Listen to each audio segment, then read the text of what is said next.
Are we live? Thank you. Well, welcome to the Nampa City Council meeting on this March 21st. And I feel like I'm echoing. Am I echoing out there? Okay. So we may need to turn me down just a hair. So as we get started, before we open in prayer, just a quick comment.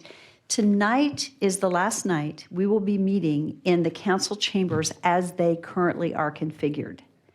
So we are beginning the remodel of this the city council chairs out there, the blue chairs. And candidly, I need to ask, because I don't know what the plan is. We need to make sure how we dispose of these chairs is done right, because it's very special in a way, and it is history. But one of the things we found during COVID was a couple of things. One, the covered chairs with a fabric wasn't the best. But the biggest thing that we have found is that this is very valuable space, and we could be using it much, much more efficiently. We have so many meetings that we need to host, and we can't use this room because of the fixed seating. And so the next time you guys are here, you will have different chairs, some with arms, some with not. You will have it'll be a whole different look and a different feel. But the good news is we have a lot of meetings waiting to be held. And so we're looking forward to be able to use this space efficiently, almost literally every day of the week, instead of just being used for our planning and zoning and council meetings. So with that said, let's open in prayer. And so, Rick, would you like to open us in prayer this evening? Thank you.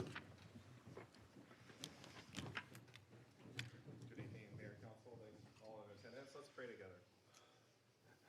Dear Lord, we pause before the business of the city is conducted through those whom you have set forth in place to make decisions on behalf of the citizens of this great city. We ask, Lord, for the gift of wisdom and insight, courage, compassion, mercy, truth, all the attributes that represent who you are would be reflective, Lord, in their decision-making tonight. Pray for staff who presents tonight. Be with staff as they provide information to facilitate good decision-making on behalf of the citizens of this city. Lord, we continue to remember those who are suffering around this world, especially the civilians in Ukraine. We pray for peace in that situation, that violence would cease. Lord, we thank you for public participation in these meetings as well. Be with the citizens who've come, those who are watching. We thank you for their interest in the decisions that affect their lives. And pray, Lord, that you would give them boldness and courage to speak and give input as well, and that council would take their input to heart and take it into mind in the decisions that they make.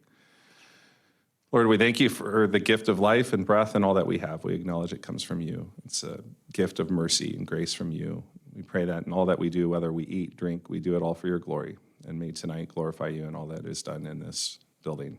And all these things we pray in your Son's name, in Jesus' name, amen. Amen. I pledge allegiance to the flag of the United States of America and to the republic for which it stands, one nation, under God, indivisible, with liberty and justice for all. Thank you, Rick. And I would just like to say, as I look over this room, we have our faithful. I want to say it's our faithful few, the people that are here all the time. And I just want to say thank you so much. Thank you for being here, for just being a part of the process and taking your time to sit in this room. So thank you so much for being here this evening.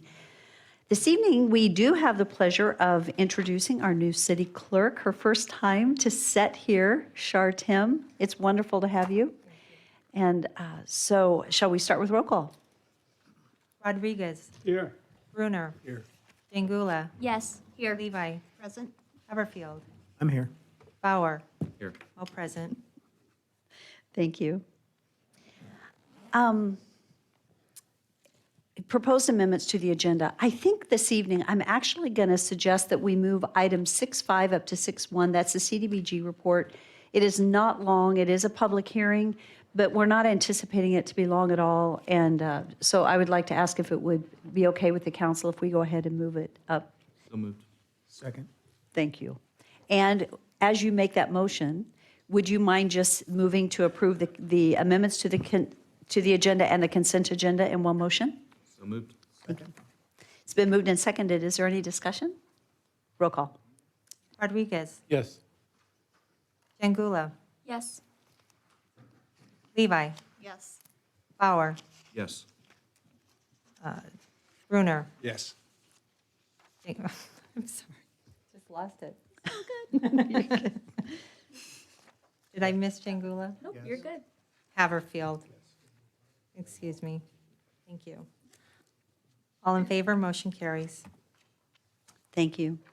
You will notice that that is something new that we're going to be doing, and that is pausing, and our clerk, Shar, is going to acknowledge the approval and the decision on every agenda item, so we have it. So thank you so much. So, okay, there are no proclamations this evening, and so we're going to move on to Nampa residents wishing to speak on an agenda or non-agenda item. Do we have anyone signed up this evening? Madam Mayor, we do not. Okay, is there anyone here this evening that had intended to testify on an agenda or non-agenda item? Seeing none, we will proceed. We also do not have any agency or commission reports. With that, we are going to move to actually staff communications, but we're going to move staff communications to were we going to pause and do that at the end, Rick? Okay, so that will be something that we'll do after our public hearings. So we're going to begin with action item 5.1. This is a request for reconsideration. I heard that feedback. Hopefully it goes away. Request for reconsideration of a conditional use permit to allow multifamily residential apartments in a townhouse style in a community business zoning district at 0 Stam Lane. This is for Clark Wardell and representing multiple owners. And I would like to defer at this time to legal counsel. Thank you, Madam Mayor. Members of council, as standard practice when a request comes in, planning and legal does a review of it, and it's our recommendation upon that review that this request for reconsideration be granted. I'll make that motion. Okay. Second. It's been moved and seconded that we approve the request for reconsideration for the conditional use permit. Is there any discussion? Hearing none, roll call. Rodriguez, No. Brunner, Yes. Jangula, No. Levi, No. Bauer, Yes. Haverfield. Yes. I'm going to let our clerk go ahead and tally the vote. 1. 3 in favor, 3 opposed. Madam Mayor, can you please break the tie? Yes, I support the request for reconsideration and the motion. So motion passes? Motion carries with 4 to 3. Thank you. Okay. We are moving to the next item on the agenda. This is an action item. This is to authorize the mayor to sign the Republic Services Contract Amendment. This has been reviewed and approved by legal. Doug, would you like to make some comments on this one? Yes, let me turn the speaker on first. Through some guidance given to me by accounts by mayor, we went back to Republic Services to see if we could amend their contract to change it from a CPI-based contract to a fixed rate of increase. They were very amenable to that and returned us a contract that reduced the rate of increase from the CPI, or the Consumer Price Index, which right now is running at 7.9% last time I checked, and it could go up to as high as 10%, down to a fixed rate for the remainder of the contract term down to 3.5%. So that helps alleviate a significant amount of variability. And even last year's increase, I think, was 4%. So this is less than last year's increase. And this helps lock us into a better rate for the remaining 6 years of the contract, I believe. Thank you. I'll gladly make that motion. Is there a second? Second. It's been moved and seconded to authorize us to sign the amendment to the Republic Services contract. Is there any discussion? I would like to just comment that National Republic brought this to my attention, and I approached our local Republic Services. They were very supportive of it, and I just appreciate the company as a whole bringing it to our attention that other municipalities are making this change, which saved our citizens that increase. And so I just really appreciate that working relationship with Republic. Okay, roll call. Rodriguez, Yes. Brunner, Yes. Jangula, Yes. Levi, Yes. Bauer, Yes. Haverfield. Yes. All in favor, motion carries. Thank you. The next item on the agenda is actually an action item, and this is to authorize the mayor to sign or enter into an agreement with Service Line Warranties of America. And this is to provide the service line warranty options to the citizens of Nampa. And I'm hoping whoever's tracking Teams that Dennis Lyon is actually on, who's going to present this. For those of you that have been on the council, this is the second time that this is coming forward. It came forward probably 3 to 4 years ago when I was first here. And I will say, because of the number of breakages that have come forward in the recent years, I felt it was important that we come back and address this. Dennis Lyons is with us this evening, and he's ready to present. The PowerPoint was in your packet if you'd like to follow along. But good evening, Dennis. Thank you for joining us tonight. Good evening, Mayor. Thank you, Council, for having me in front of you this evening to be able to speak about our program and how it is we partner with communities to benefit the city itself as well as residents. And I'm going to go ahead and share my screen. I know that you have these items in your packet, but I think to have it up on the screen, if it will load, is beneficial as well. There we go. And I also know you have a very tight agenda, so I'm going to do my best to be completely respectful of your time and get to the heart of the matter quickly. So what we're discussing is the National League of Cities Service Line Program, which is presented by HomeServe. We're the company that's been offering this service for almost 19 years now. And the reason we exist, I think this really encapsulates what we do, is we help residents understand what their lateral line responsibilities are before they have some type of unexpected issue and allow them to choose how they wish to prepare for what could be very expensive incidents. So really, our program increases the quality of life within your community by helping residents when they need it the most. And it also reduces the number of distress calls made to the city. As I mentioned, we've been offering the service for over 18 years, accredited Better Business Bureau with an A+ rating, been endorsed by the National League of Cities since 2010, and we've been endorsed by the Association of Idaho Cities for 2 years now. I know this information, again, is in your packet, so I'll just go through it quickly. Infrastructure is obviously a national challenge, and it's also one that applies on the local level. And one of the reasons that our program does exist, again, is because the public lines and the private lines are all subjected to the same issues. It's just that on the public side, there's typically recourse in maintenance and upgrading as budgets and grants and so on will allow, whereas homeowners are just kind of left on their own. When they have a problem, they usually have that perception that the city is responsible for the maintenance of those water and sewer lines on their property. And when they call the city and find out that it's their responsibility, that's the worst possible time they can find that out, of course. And then typically their next step is to call their homeowner's insurance provider, where they find out that external lines are not covered by a homeowner's policy. Now they're pretty upset at the city, they're upset at their insurance agent, and they don't know what it is they're going to do. So what we try to do is reduce wasted time, money, and resources for the city, but also reduce that frustration from the homeowner, which primarily comes from the financial shock, knowing that this is going to be an expensive issue that they're going to be dealing with. You know, where do they come up with the funds? Do they even have a viable option to come up with those funds? So this is where we come in. Again, we're the only service line program that's endorsed by the National League of Cities and the Association of Idaho Cities. There's absolutely no cost to the city to participate. There are no public funds that are used, and we administer this program completely. What that means is we handle the marketing, the billing, the claims, the customer service, and even setting up a local licensed contractor to be our network contractor to perform the repairs.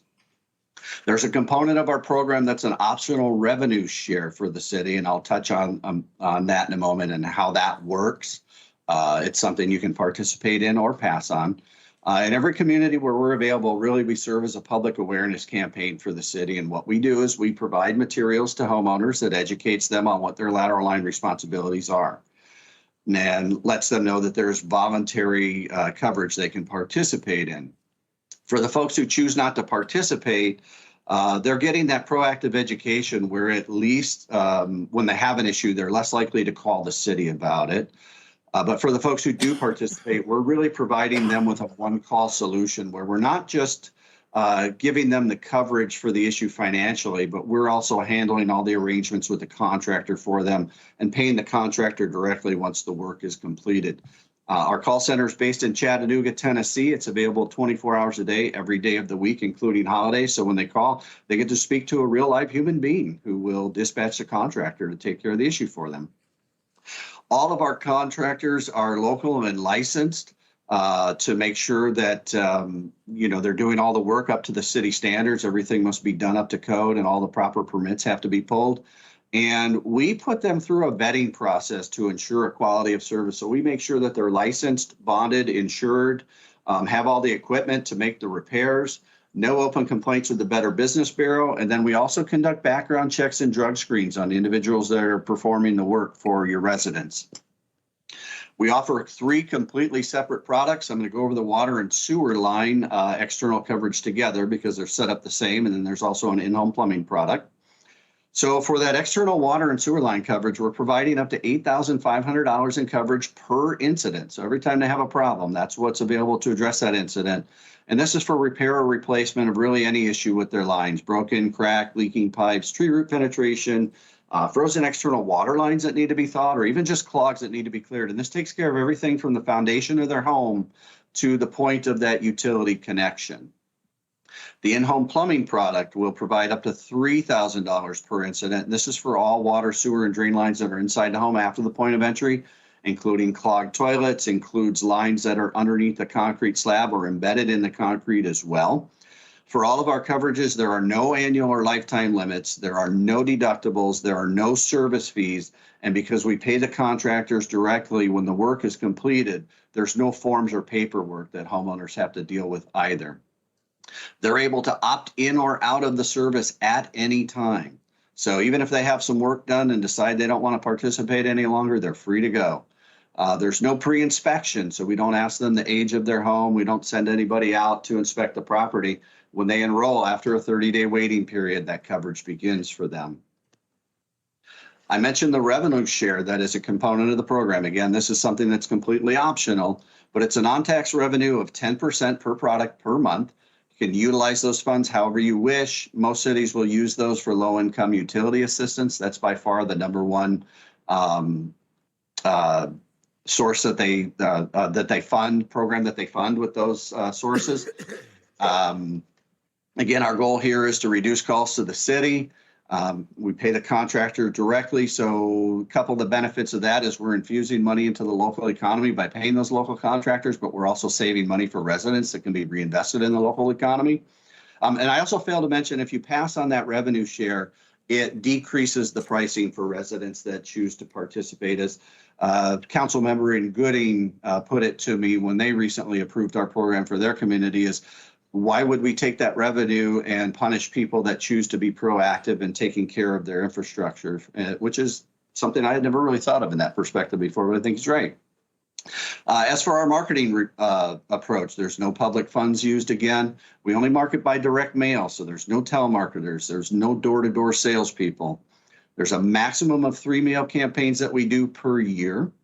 And with the partnership, the idea here is to give you review and approval and even have input on that marketing material before each and every one of those mailing campaigns.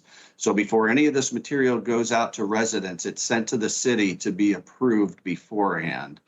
That marketing material states that the city is not providing the program, that it's provided through a partnership, and that it's completely voluntary for the homeowners, and that the products are completely separate as well. What we ask for in the partnership is use of the city logo and your review of those materials before they're ever sent. There's a few reasons we do that. There's that transparency. We want you to know what message is going out in your community. There's the economy of scale that's created to allow us to offer the maximum benefits at the lowest possible rates, and also to maximize the proactive education of homeowners, whether they choose to participate or not. We're currently working with over 1,000 municipalities and utilities. We have a customer base of over 4.7 million. In the last 3 years, we've completed 1.7 million jobs and saved our customers over $638 million in repair costs. As far as city partnerships, we are currently working with Victor and Gooding. Gooding just recently approved Victor. We've been working with them for a few years. However, we are also available in Boise through a different channel within our company, our energy sector, and that partnership goes through Suez. So I wanted to share with you something that we do through a charitable arm of our company called our HomeServe Cares Foundation.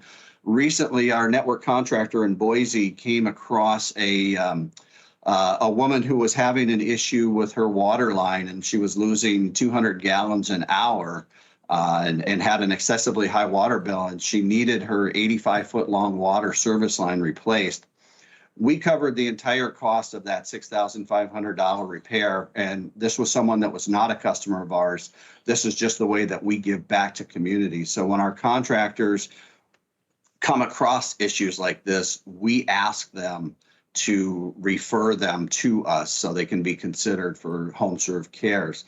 One other thing I would like to share with you before I wrap things up is I know it's not Idaho, but in Orem, Utah, we recently passed a milestone. We began working with them in early 2016. And just last month, we surpassed $1 million in claims paid just within that one community with a population of 102,000 people. So we've taken care of their residents for a long time, and we're looking forward to continuing to do so. And with that being said, we're hopeful for the opportunity to do the same thing in Nampa. And if there are any questions that you have at this time, I'm happy to address them. And I'm going to see if I can figure out how to stop sharing my screen. Dennis, thank you so much for that presentation. It's appreciated. Council, do you have any questions for Dennis? Mayor, Yes. thank you. A few questions. Do you use Nampa contractors to do the repairs? Yes, and that's a great question. So we start as close to city center as we can. And the only reason we would expand out is if our contractor recruitment team is not finding contractors that are interested. Typically, that is not an issue because we're able to show them, actuarials and participation rates and so on that assures them that there's an amount of business that we're going to be able to send their way. So we tend to attract the best contractors in the area because of that. Follow up, please. Yes. So we have people in Nampa that are capable of doing this very thing. So you're actually a company that's competing with the businesses that we have here in Nampa, or how does that work? So we wouldn't be competing because we're using the local contractors to do the work for us. So they're not employed by us, they're not hired by us. We would reach out to your local contractors to garner interest in who's willing to handle the work. So and they wouldn't work exclusively for us. It's just that they would be our network contractor within your community, if that makes sense. Okay, thank you. And just in general, one of the questions I asked last time when this came before us was, are the people, when they're signing up for utilities, are they educated that they are responsible for those lines and the breakage of the lines? Just kind of throwing it out there. Well, that's a really good question. And I don't know when we have new signups for people receiving our services, if they are educated at that time.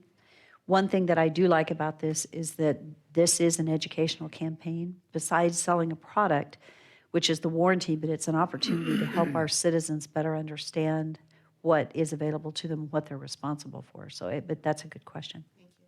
Councilman Bauer. Yes. So, the truth is nothing's ever free. Like there's no free service.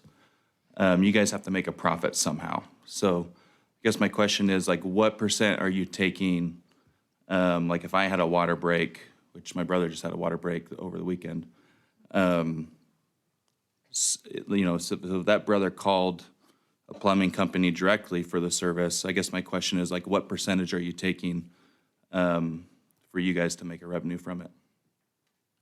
Do you have So we don't take anything from the contractors or from the repair standpoint. Our revenue comes from customers who decide to participate in the coverage. Gotcha. Is it with an insurance program? Right, this is basically an there's- insurance warranty program. So there's no like charge for like a big, for like a, you know, there's no like one-time charge besides the insurance coverage. No, for the customer, you mean? No, there's no service charge or deductible, so they have first dollar coverage. Okay. Are there any other questions? I have to say, I'm bringing this back because recently we've run into a couple of situations where it's been extremely unfortunate for our local citizen to be dealing with the break that they were dealing with and finding a contractor, one that would do the work and do it at a reasonable price. And it very concerning. And so, and I visited with Tom about this as we brought it forward, and I feel like my recommendation, unless council feels differently, is not to take any of the 50 cents per that we could be taking as revenue back to the city. We could use that towards a utility assistance program.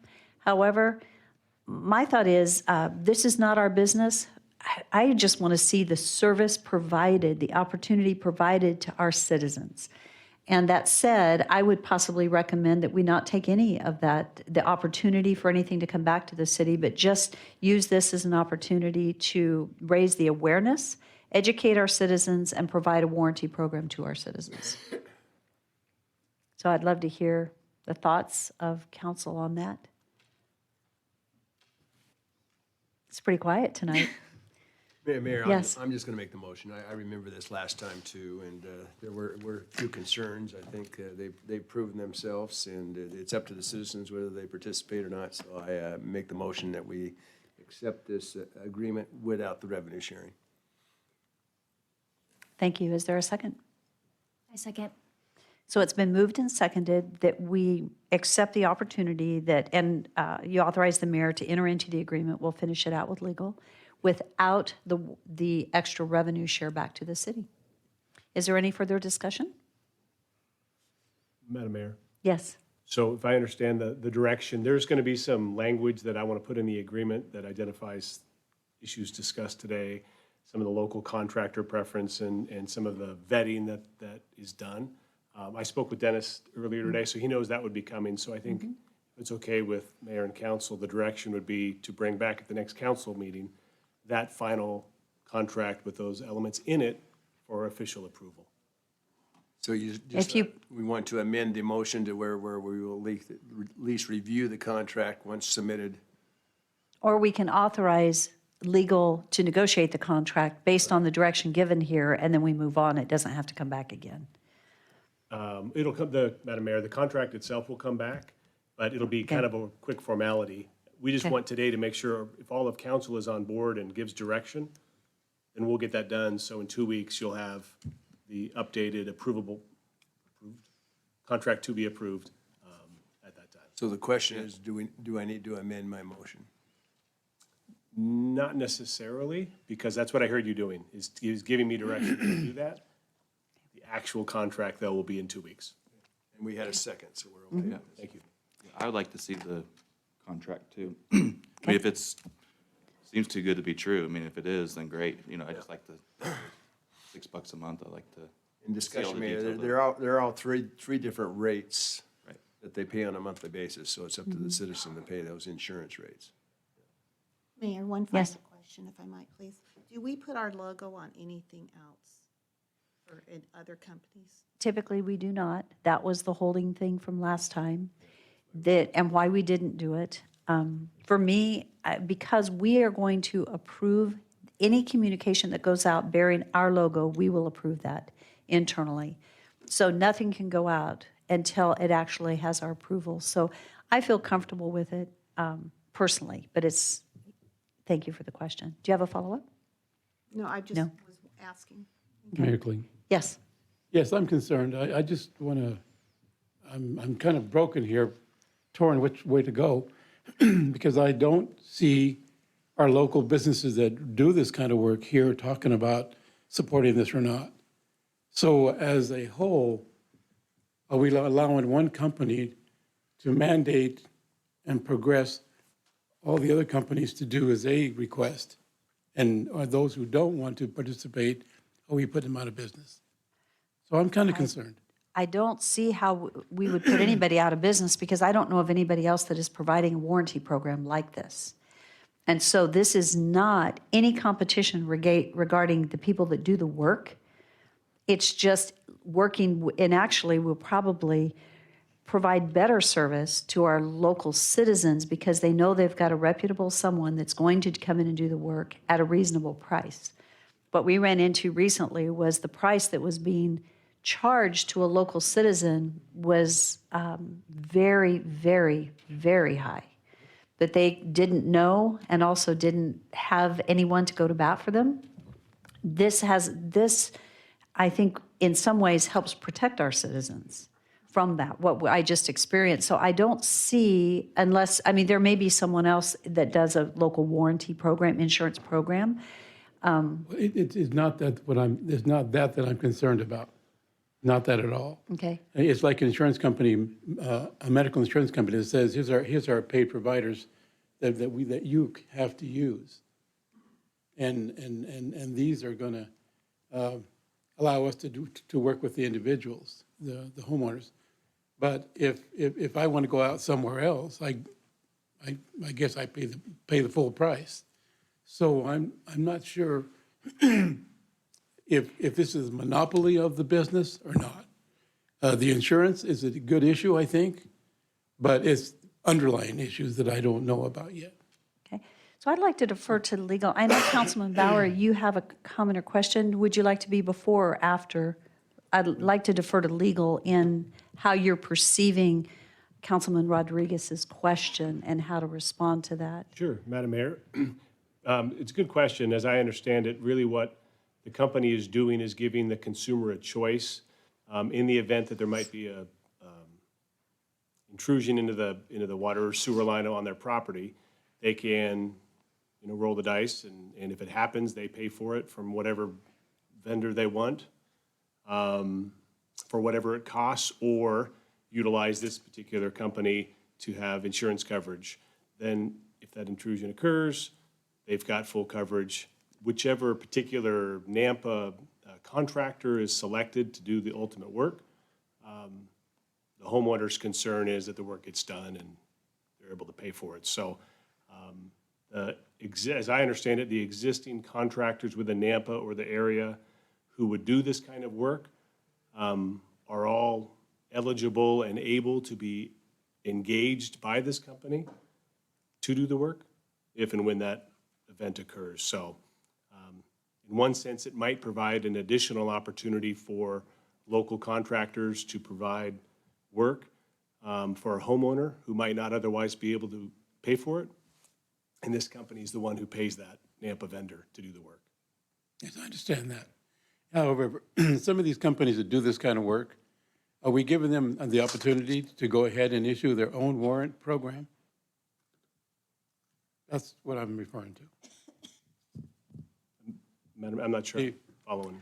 I think, well, Well, let me explain it again. okay. The companies that do this kind of work, have we reached out to them, or should we be reaching out to them saying, look, we have a program here that we may adopt.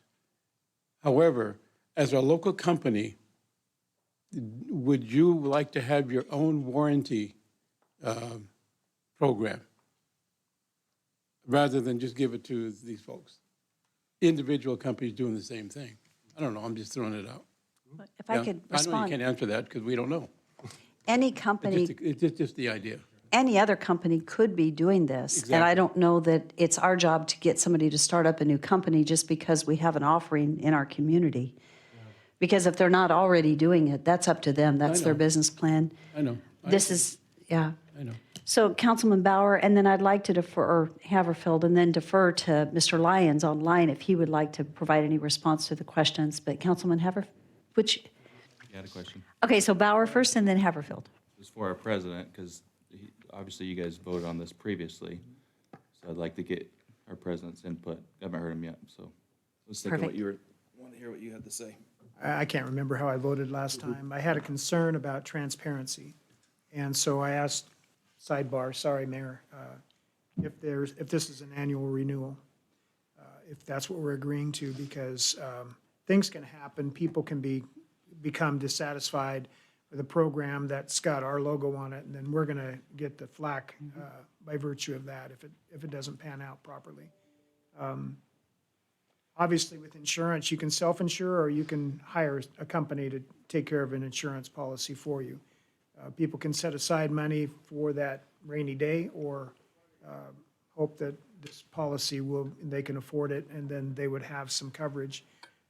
I've had, with 2 properties downtown, I've had both properties have the sewer line collapse because they were over 100-year-old clay pipe, and so I paid less than, I think, the amount that was indicated here, but I'm not sure what the costs are now associated with that replacement, and the availability right now of subcontracted labor is difficult to determine. So I think I'm okay with the idea moving forward as long as there's a renewal. I want to make sure that there's a renewal in the contract so that we have the ability to step out if we choose to, if we're finding out that it's not working for our citizens. Thank you. And Mr. Lyons, would you like to share anything as you've listened to our conversation? Yes, certainly. So to address the most recent point that was brought up, there is language as far as termination of the agreement and renewal. There's also indemnification language that's contained in the agreement because it's our program. It's just being made available in your community by a partnership with you. So if there were any type of issues, it's one in which we would take on any type of litigation ourselves. But again, there is that cancellation language that I don't have committed to memory. I apologize. I would have to refer to an agreement to tell you what that says, but that does exist. Also, the proposed of contractors providing some type of a service like we do on their own. I think the expense that it would entail just to educate people of its availability is one that they wouldn't want to take on. That's part of why we're able to do something like this, is because this is all we do. This is our focus. So the costs associated with the marketing and educating, enrolling people, providing them customer service along with all the other aspects that it would entail when this type of service is required for a homeowner would probably be more cost than a contractor could take on. I don't know of any contractors that do this type of thing on their own. So I don't think that there's a risk that we would be putting anyone out of business, but the benefit is by working with a local contractor, it's someone that's in your area that's trusted, that's going to be performing these services. And it's really a hands-off experience for the homeowner versus having to do all the work on their own. Thank you. And Councilman Haverfield. Just as a follow-up then, you ensure that the plumbers or whoever it is that are hired to do this are bonded and insured, is that correct? Yes, absolutely. They go through a very vigorous, stringent, whatever superlative you'd like to use, vetting process to make sure that they meet, they must check all the boxes, because our reputation is customer service. So we need to make sure that they're, not damaging our reputation as well, because they're really the face of our company, even though they're not employed by us. So as a follow-up then, the interface between the municipal system and the private system that's connecting that you're basically taking on, who handles that paperwork as far as working with the city? If there's a break somewhere in between where maybe it's a larger break, who handles that interface with the city then? So the contractors handle that. That's another reason that we work with the local contractors, is to make sure that all the necessary permitting is pulled. One of the benefits to that is now it's giving you a record of what's being done on that property. I know sometimes that can be challenging for public works if people decide to do the work on their own. There's no record of what they've done, what they've put in the ground, or what have you. One of the other benefits is for homeowners that have our coverage, if they have some type of an issue and they call the contract or call us and we dispatch a contractor and the contractor determines that the issue is actually on the public side, they're going to inform the city as well. So they may even be making you aware of a problem before you're aware of it yourself. Okay, thank you, Mayor. Good, thank you. Are there any other questions? Seeing none, roll call. Rodriguez, No. Levi, No. Everfield, So the motion was to approve. To bring it, have legal work on the contract and bring it back next week for approval with no additional kickback, I want to say, revenue coming back to the city. So the motion is to authorize legal to prepare the documents, not to Yes. actually approve this yet. Yes. Okay. I'll say yes. Bauer, Yes, I'd like to see the contract. Pingula, Yes. Brunner. Yes. 4 in favor, 2 opposed, motion carries. Thank you. Going to move to the next item on the agenda. This is an action item to authorize, this is 5.4, to authorize the mayor to sign a resolution adopting the City of Nampa purchasing policy. Any comments? Doug, go ahead. I'm going to make the motion. I've read through it, so Second. Thank you. It's been moved and seconded. Is there any discussion? Roll call. Rodriguez, Yes. Pingula, Yes. Levi, Yes. Bauer, Yes. Everfield, Yes. Brunner. yes. Motion carries. Item 5.5 is an action item. This is to authorize the Family Justice Center to apply for 2 federal grants. The first grant is enhanced training and services to end abuse in later life. This is for $400,000 over 3 years, and the next one is improving criminal justice response, $500,000 over 4 years. Ginny Strohmeyer is here to answer any questions that council might have. Would you like her to present to So you? move. Second. It's been moved and seconded. Is there any discussion? I just have one question. Yes. This has nothing to do with ARPA funds, right? This is just us approving them to write for a grant. Okay. Yes. Thank you. Thank you. Any other discussion or questions? Seeing none, roll call. Rodriguez, Yes. Pingula, Yes. Levi, Yes. Bauer, Yes. Everfield, Yes. Brunner. Yes. All in favor, motion carries. Thank you. 5.6 is an action item to authorize $40,000 for a sculpture to be located in Lloyd Square. The funding coming from the electric franchise fee that was dedicated to downtown Nampa. Amber is here to present if there are any questions.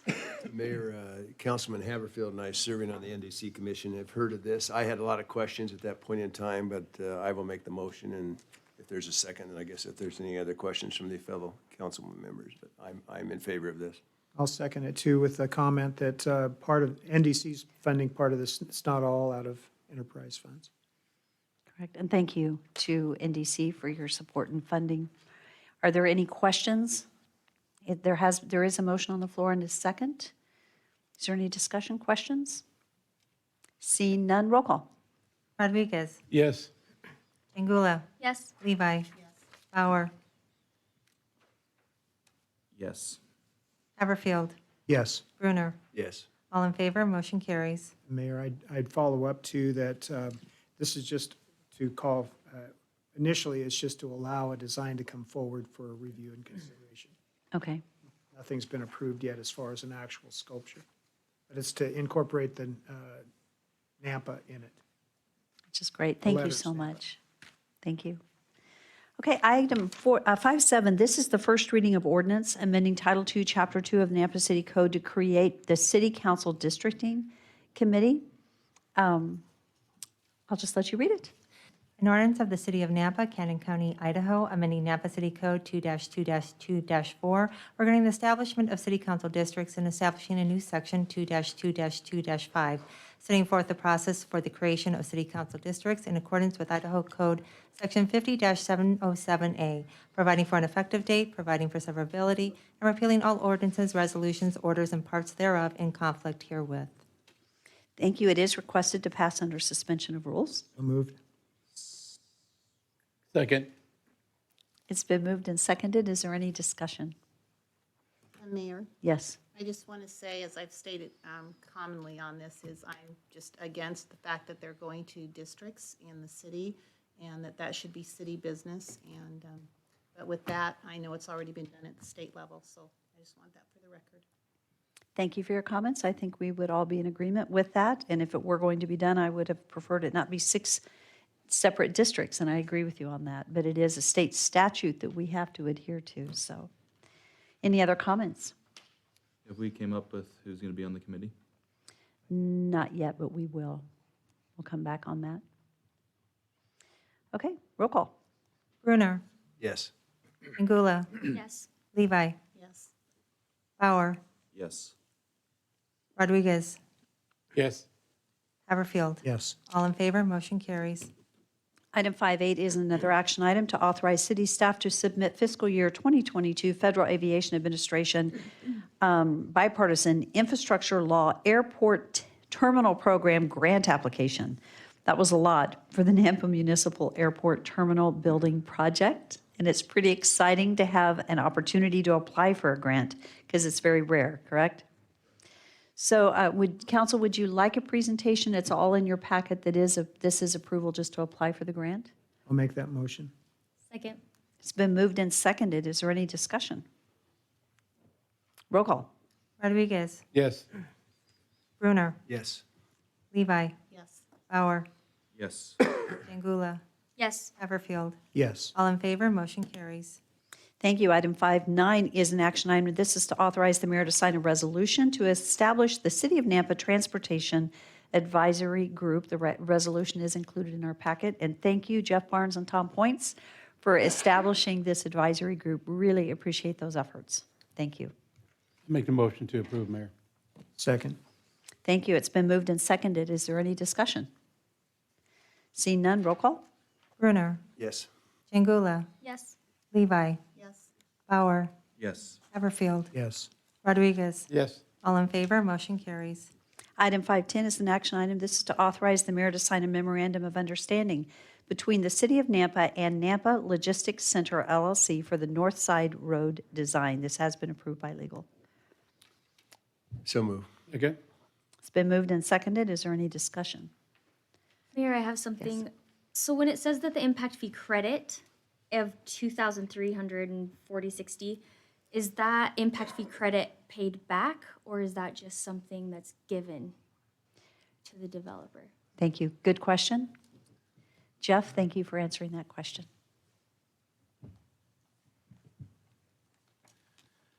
Madam Mayor and Councilor Jangula, the impact fee capital list has a list of the projects that we need to spend the impact fees on. North Side is one of those corridors.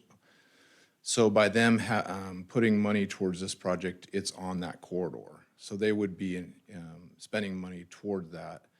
And then statute says that, they can be reimbursed or they will be credited for that, the cost of that improvement. So we looked at the percentage of capital expansion on the corridor, and we paid for that percentage of their overall concept design plan. So when they get to the building permit phase, they'll be credited the cost of this per building permit that's taken out. So when you say we, you mean we, the city, The pay city. for it?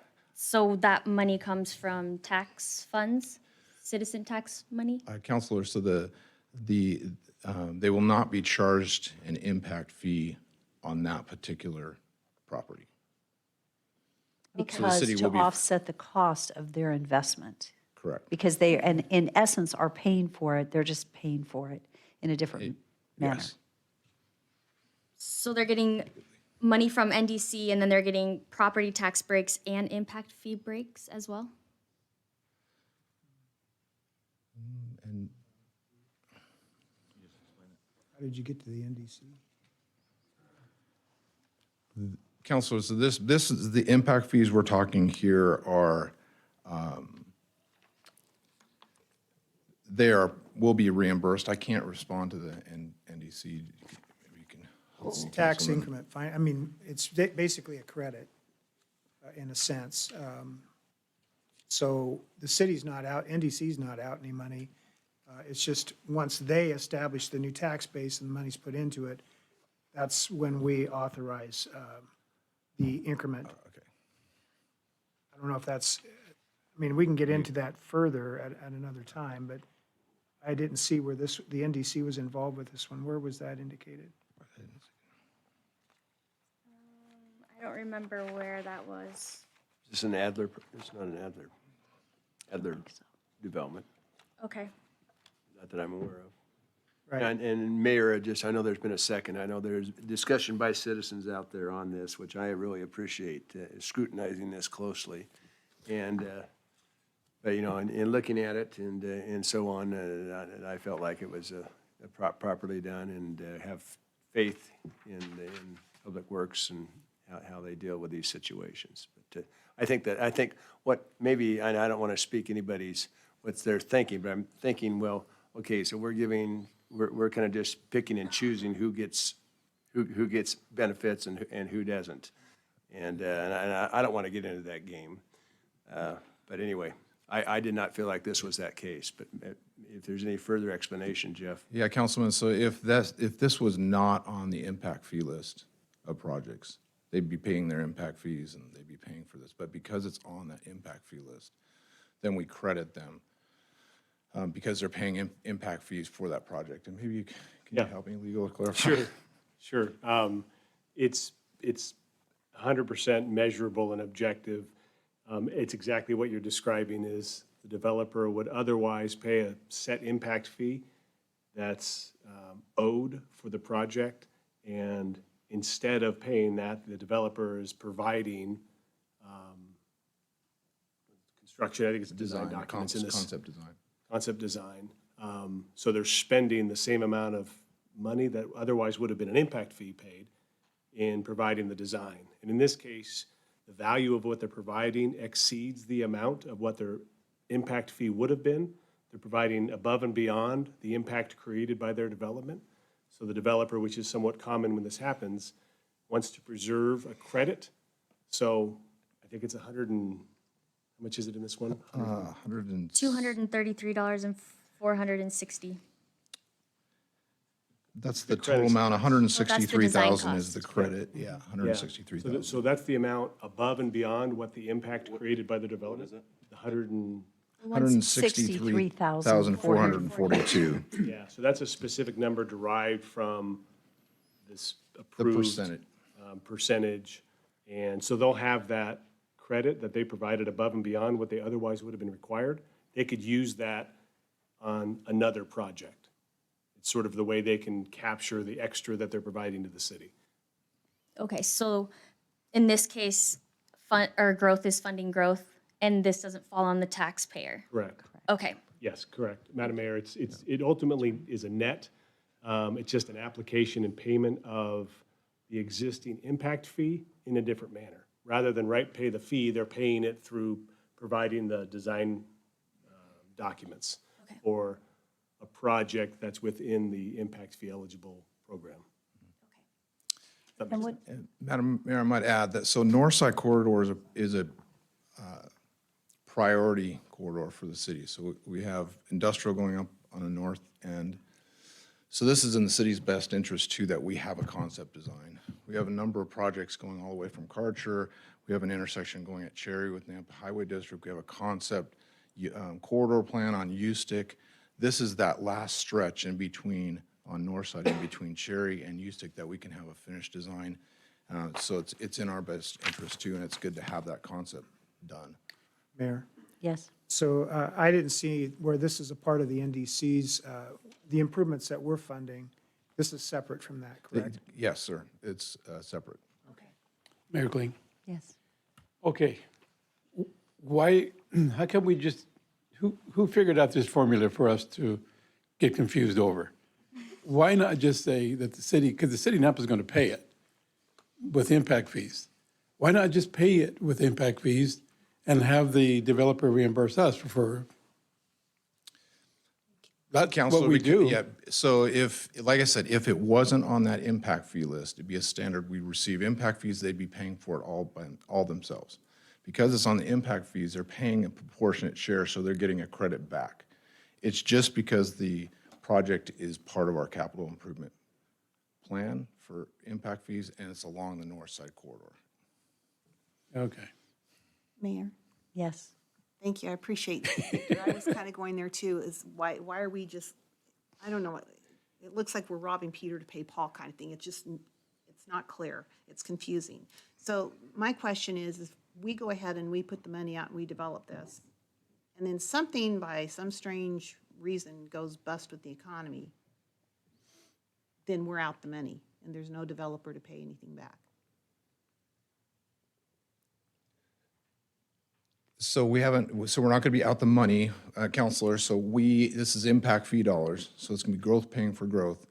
If we still have a design that's going to be completed, so we can utilize that to purchase right away along that corridor, and they're reimbursed at time of the building permit.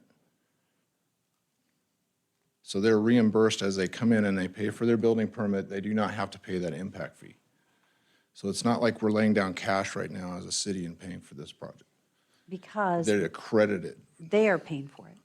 they are paying for it. And if I understand correctly, one of the benefits to having them pay for it is that it moves the project out faster than if we were waiting within the city in our impact fee timeline.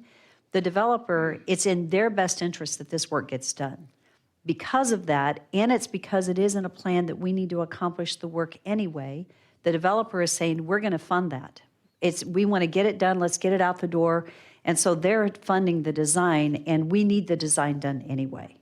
And so they just want to ensure that they are credited for what they're paying for the work that they're actually funding themselves. Have I said that correctly? Correct.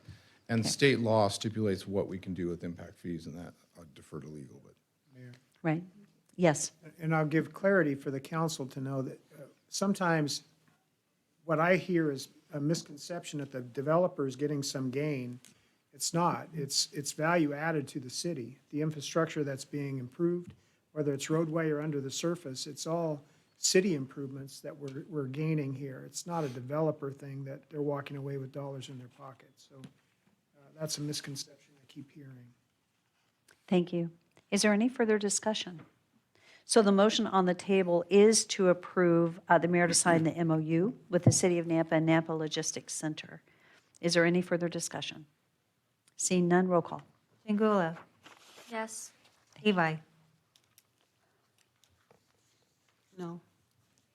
Haverfield, Yes. Bauer, Yes.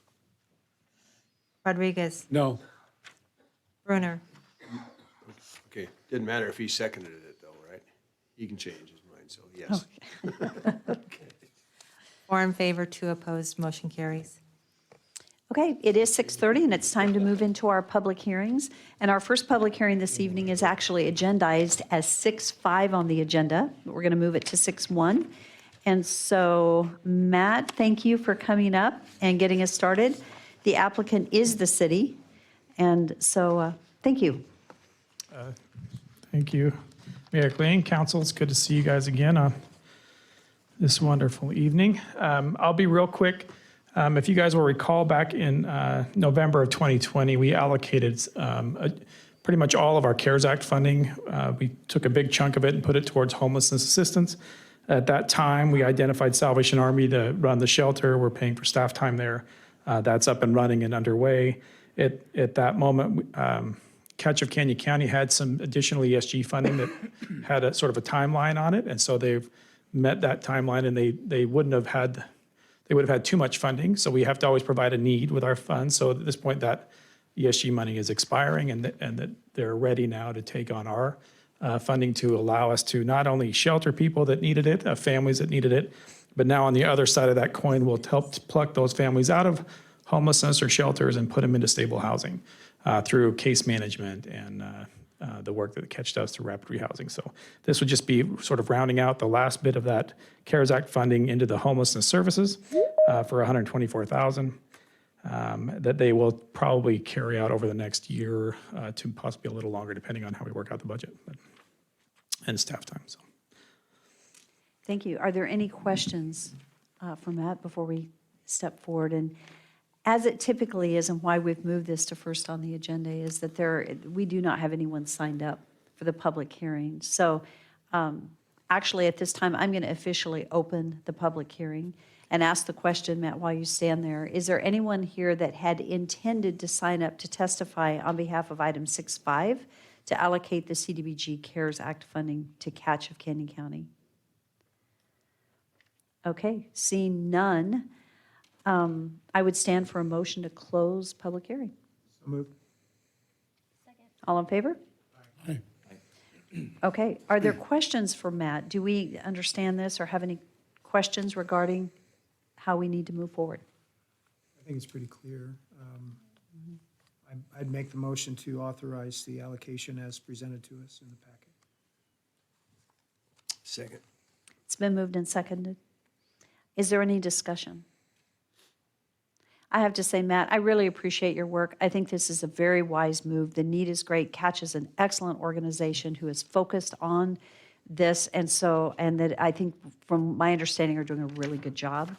So I totally support your decision to move forward with this They're recommendation. definitely an organization that I have very little concerns about risk with as far as non-compliance. So we're really happy to partner with them when we get a chance. So. Great, thank you. Hearing no other discussion or comments, roll call. Rodriguez. Yes.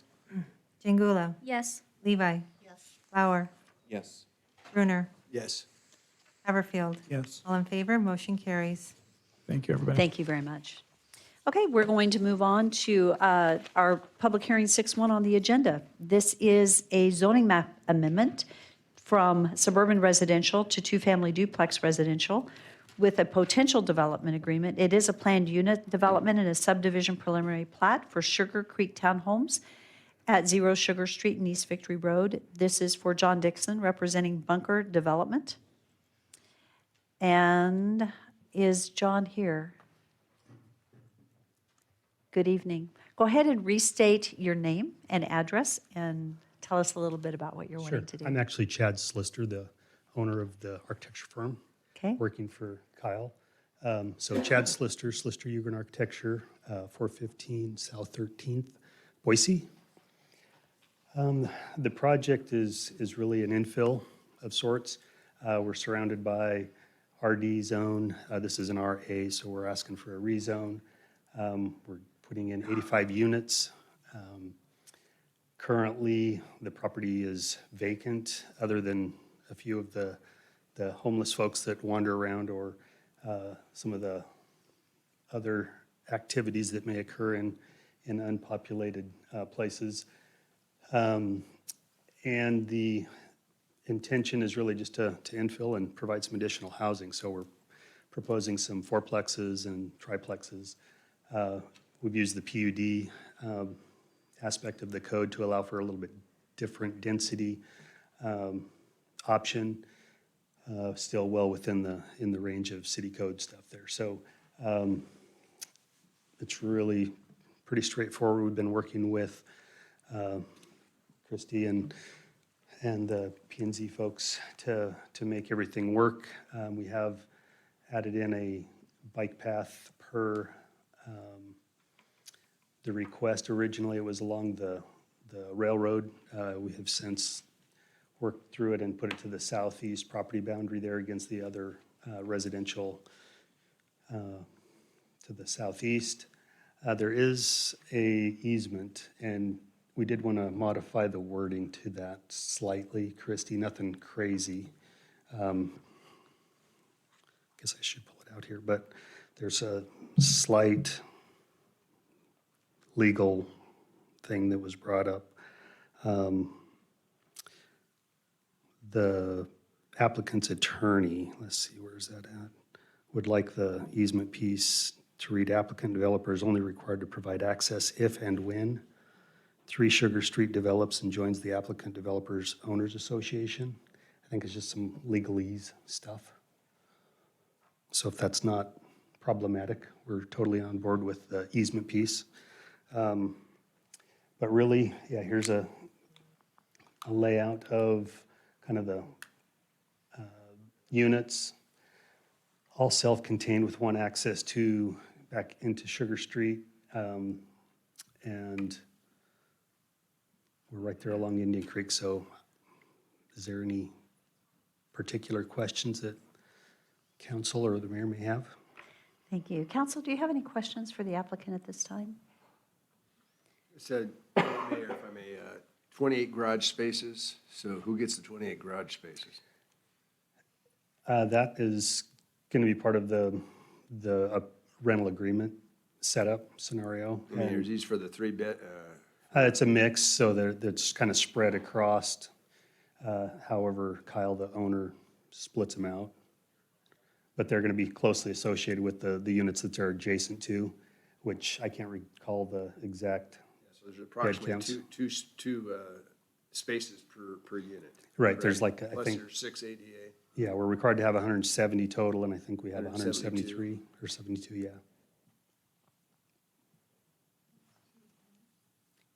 Any other questions at this time? So it's Chad? Yes. Is that right? Okay, so we will have you back, as you're probably familiar. We will move into staff report, Yep. open for public hearing, and then have you come back, and then we may have further questions for you Very at that good. time. Thank Thank you you. very much. Hi, Christy.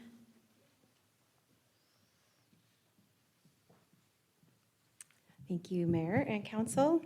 The request before you this evening, as stated, is a rezone to RD on this property with a planned unit development and preliminary plat for the Sugar Creek Townhomes. Please note that the term townhomes in this case is just the name of the subdivision. Thank you. That's for Randy's sake, right? Glad you cleared the deck there. Right out of the box. So this project is proposing 85 dwelling units in 22 residential buildings, including 1 duplex, 1 triplex, and 24 plex buildings, and 3 common lots. It will provide 16.2% qualified open space.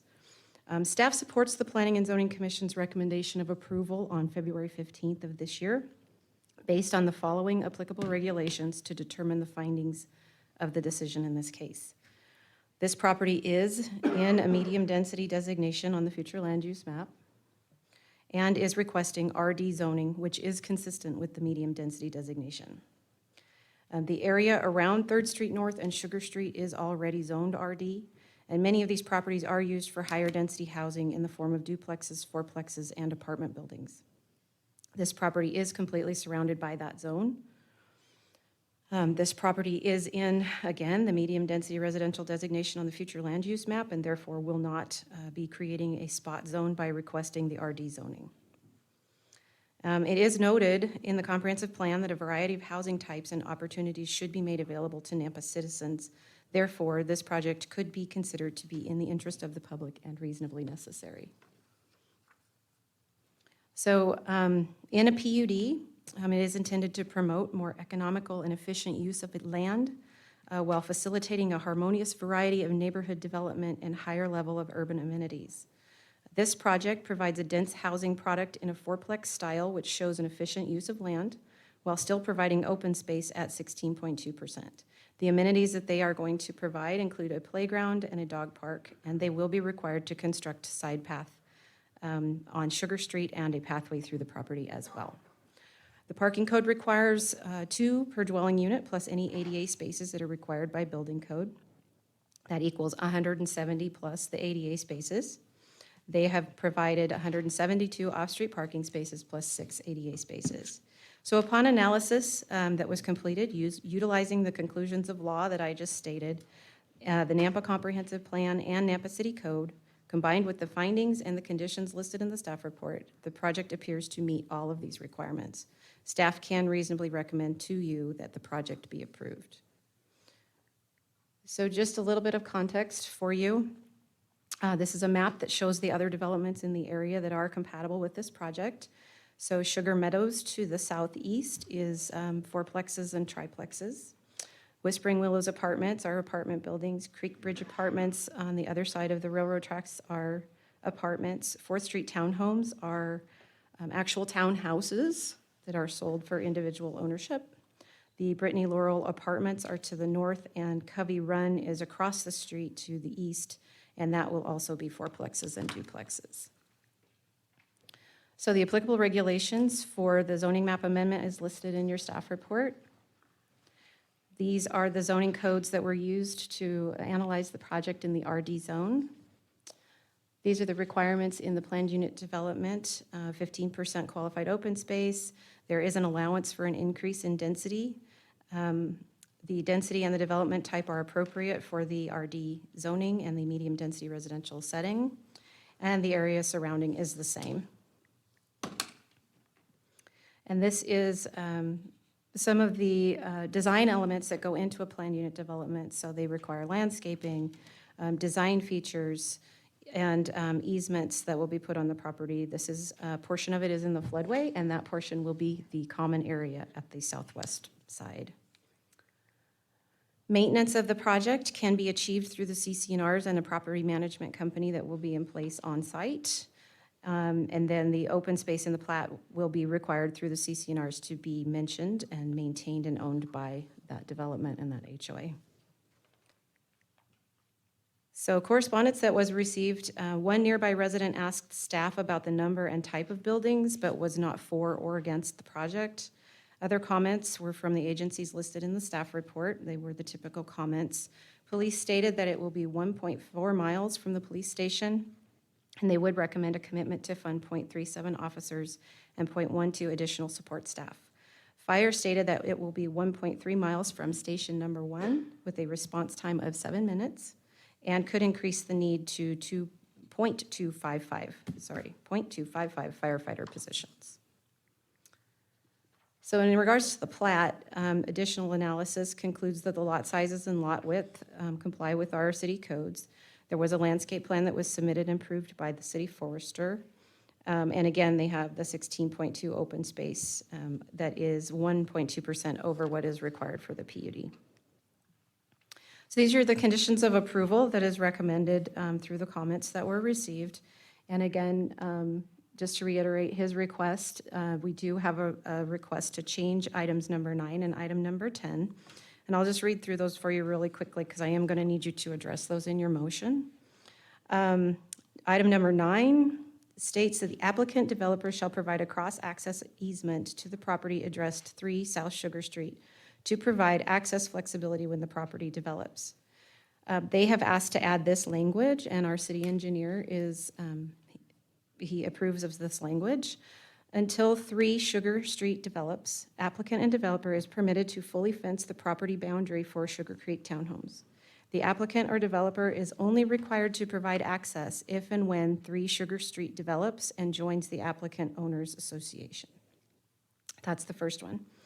Item number 10 states applicant or developer shall provide 2 sections of side paths as indicated in the Bike and Ped Master Plan along South Sugar Street and along the railroad. The Nampa Bicycle and Pedestrian Committee has discussed this. They have determined that the alignment along the railroad is not really very safe because it'll dump you right out into a very narrow section of 3rd Street. And so they have recommended that this development provide a safer alignment of the pathway along the southern boundary of the property to connect to the side path required along Sugar Street. So with those, this is your motion, and I have just added there in red that the addition of conditions of approval number 9 and number 10 as noted by staff in this presentation, if you are so inclined. Christy, I have a quick question. Yes. Did the applicant agree to the recommendations coming forth under number 10? Yes, they did. They did, okay. Yes, I sent that to them immediately, and they approved their recommendation. Thank you. So are there any questions for Christy? Yes, Councilman Haverfield. Just a couple, Christie. Remind me, the fourplexes have to be on their own properties, right? That is correct. That's why they're platting 10,000 it. square foot is the minimum? That is correct. Okay. And then I'm looking at slide number 288 in our packet, which I didn't see roll through up above. I'm just a little confused as far as with Indian Creek. What are the FEMA, are any of these buildings being proposed to be built in the floodplain? No, that's all common area that will be in the floodplain. Okay, so I was just wondering what the shaded area is that's indicated in our, in this slide 288 or page 288. Mhm. Just wondering what Let me that- look at my what's staff that report. that's indicating to us?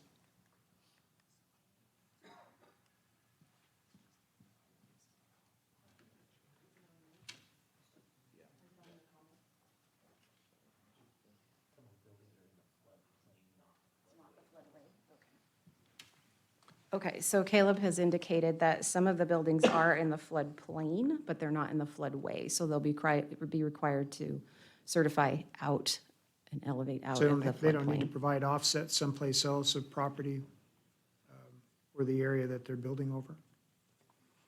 Not if they are able to elevate the buildings out and get certified by the engineer that they've done that. Where does the water go if, does it, it's in the floodplain, and are we talking about a 100-year flood? Yeah, he'll have to answer those. You're getting you. more technical than I'm able to Sorry. answer.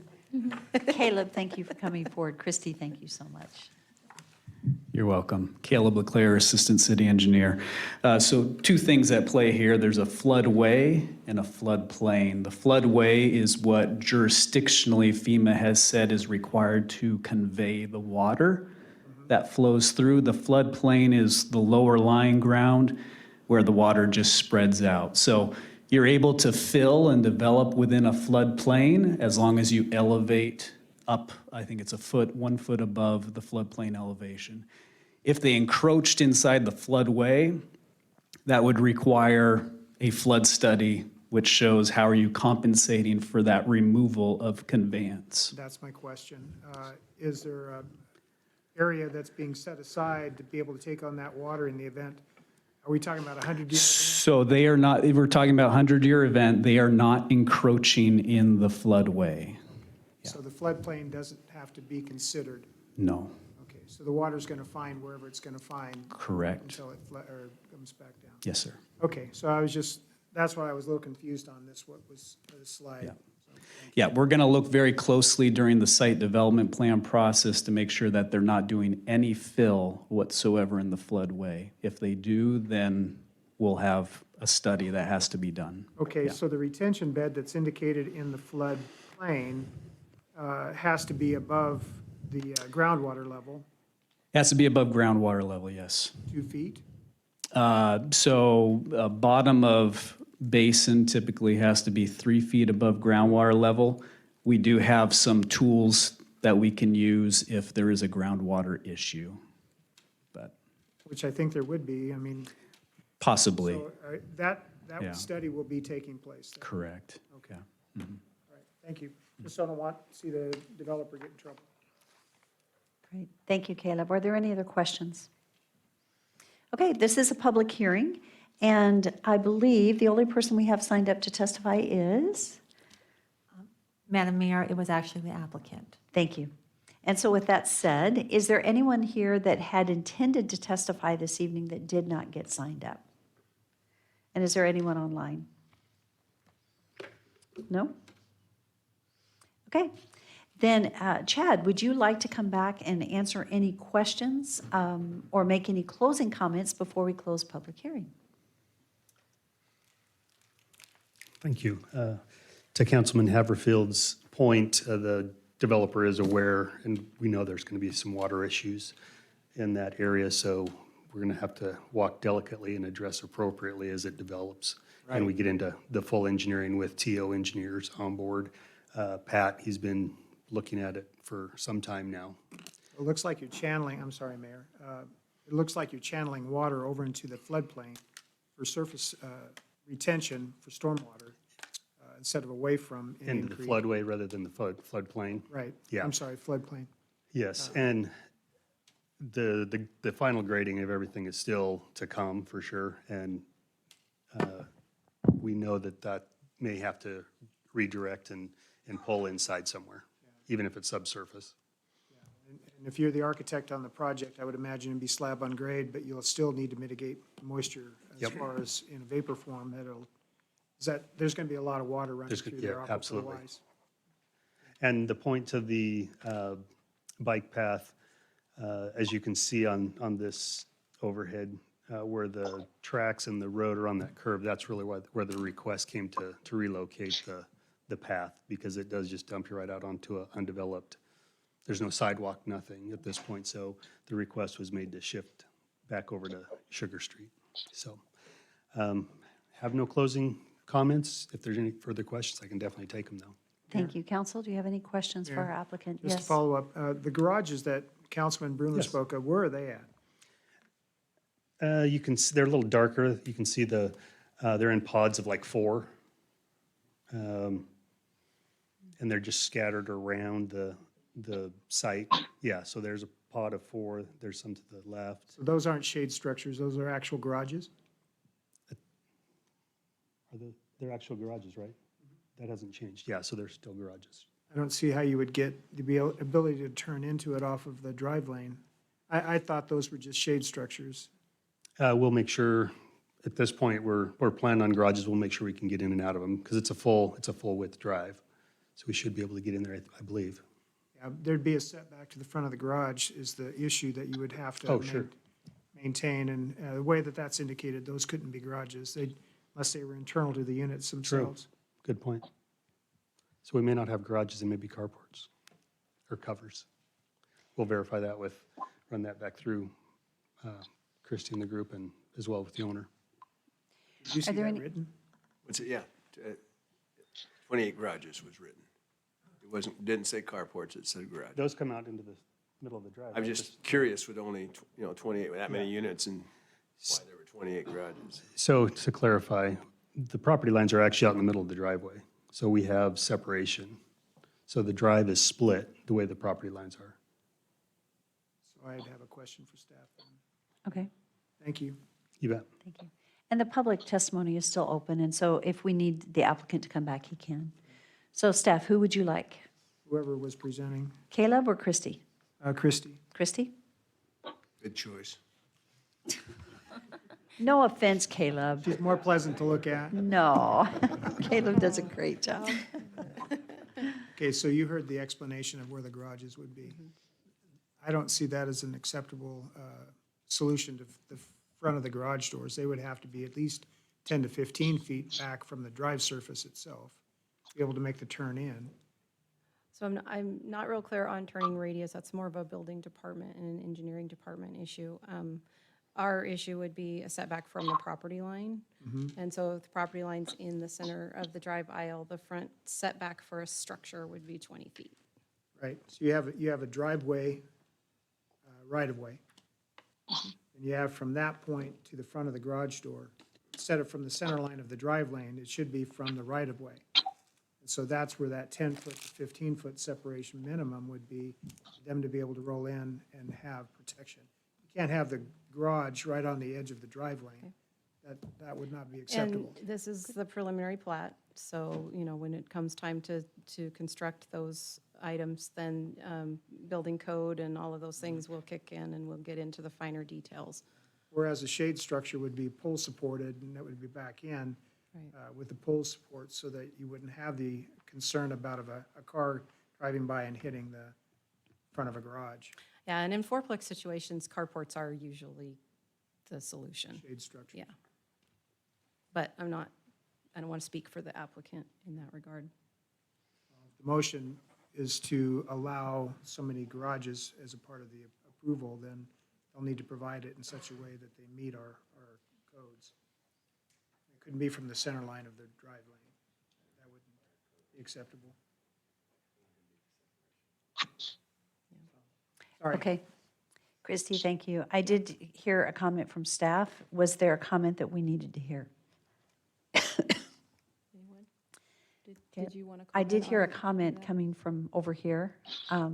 Was there something that we needed to know? No? Okay. Okay, so Christie, thank you. Thank you. Council, do you have any further questions for the applicant or staff? Okay, if we're done with the applicant, we'll close public hearing, but I just want to make sure because we can't address the applicant. Yes. Mayor, a point to the applicant then. This will, I'm sorry. Oh, that's it. Yeah, I think that's next. This will need to go before the Design Review Commission. Available? Who's talking? If you could silence who that is, I Last think. instruction, probably. Yeah, I think someone isn't muted, so. So all that to say, this will still be subject to design review.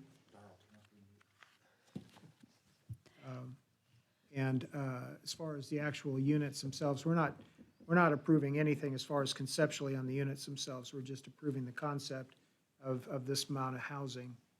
The parking being proposed. So that's why I was making a point about garages opposed to shade structures. Okay. Thank you for that clarification. It's appreciated. Are there any other comments or questions for the applicant? If not, I would stand for a motion to close public hearing. So moved. It's been moved. Is there any further discussion?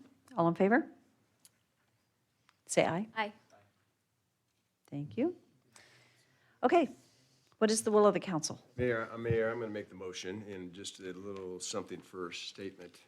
Boy, I'm getting tired of all apartments and without ownership and so on, but if there's exception to the rule, this is the one. This is infill. You have RD all around it. So, otherwise, another development, I'm gonna real struggle with this unless there's a high percentage of ownership. Anyway, I'm gonna approve this, this for an RD as far as zoning amendment. And it is up on the screen if you'd like to read it. Okay, I'm reading Okay. here, I think. So for two-family duplex residential zoning district, plan unit development subdivision, preliminary plat for Sugar Creek Townhome subdivision at 2205 3rd Street North, 0 Sugar Street, Victory Road, and the addition to conditions of approval, number 9, where we're having a new easement language, and number 10, where we're having a change in pathway alignment. And there's also a fencing around here that needs to be approved. So I'm making the motion in favor of this after all of that. Thank you. Is there a second? I'll second the motion. Did Okay. we need, I'm sorry, Mayor, did we need anything on the design review for the garages or? That's already an ordinance. All right. I don't think so. I think you've noted with conditions of approval as listed in the staff report in the addition. So it's been moved and seconded. Is there discussion? Seeing none. Are we clear on the motion? If you are, it's amazing, but hopefully. I think we are. It's really as noted. Okay, roll call. Rodriguez. Yes. Jangula. Yes. Levi. Bauer. Haverfield. Yes. Brunner. Yes. All in favor, motion carries. Okay, there you go. We are going to quickly move on to item 6.2 on the agenda. This is an action item. This is annexation and zoning to light industrial for the zoning district for 17530 Midland Boulevard and a potential development agreement. This is a .36 acre portion for Kent Brown representing Adler Midland LLC. Good evening. Good evening. Name is Kent Brown. My address is 3161 East Springwood, Meridian, Idaho. As you can see, that this is a fairly small piece of property. To the right of this property, where it's all green, Adler owns the majority of that area. They've been working with economic development to bring some new businesses into that area soon. And this little half acre, they finally closed on the property so that they could annex it. If you look across to the left of this site, in that area, that's the city of Caldwell's city limits. That's Adams Ridge that's been approved with multifamily and some, actually some townhouses, some storage units, and a grocery store on the corner to the north. There's industrial users already to the north of this property. Basically, the alignment where the red dot is along the south there, you can see a horizontal line with those property lines. That's Lassiter Road. So realistically, this 0.36 acres is landscape berm, a little bit of road, and not really even a building would be probably located in this property, but it does complete what we're trying to do, and I'll stand for any questions that you might have. Can I ask a question? Could you further expound on complete what you're really hoping to do? I know you touched on it just a little bit, that they own the broader, but can you help me better understand? I know that they have been working with economic development. There's immediately to the east of this site that they're planning on having a building come in soon. They talked to me about so many of these sites. I can't remember what particular jobs and so forth that this company moving here wants to put in at that site. It will have the entrance coming from the north and down, but they are looking at completing a bunch of sewer line and water infrastructure to get the utilities into this industrial property and start moving forward with those projects. And if you're looking around the valley, you're seeing Adler being very active, even at the Boise Airport. Some of the things that they're looking at doing there. So I don't get into a lot of discussions with them, but they have me do the subdivision and planning type activities, and then they give me a glimpse a little bit. I hope that helps, Mayor. Thank you very much. Council, do you have any questions? Mayor, I'd make a comment. I think you're right. If I remember back when a year ago, when we were talking about this, there was another access point that was potentially planned in that location too, so that might be freeing up the right-of-way needed for that, so kind of essential. Any further questions? You know the ropes. You'll be back. Thanks. And thank you very much. Rodney, thank you.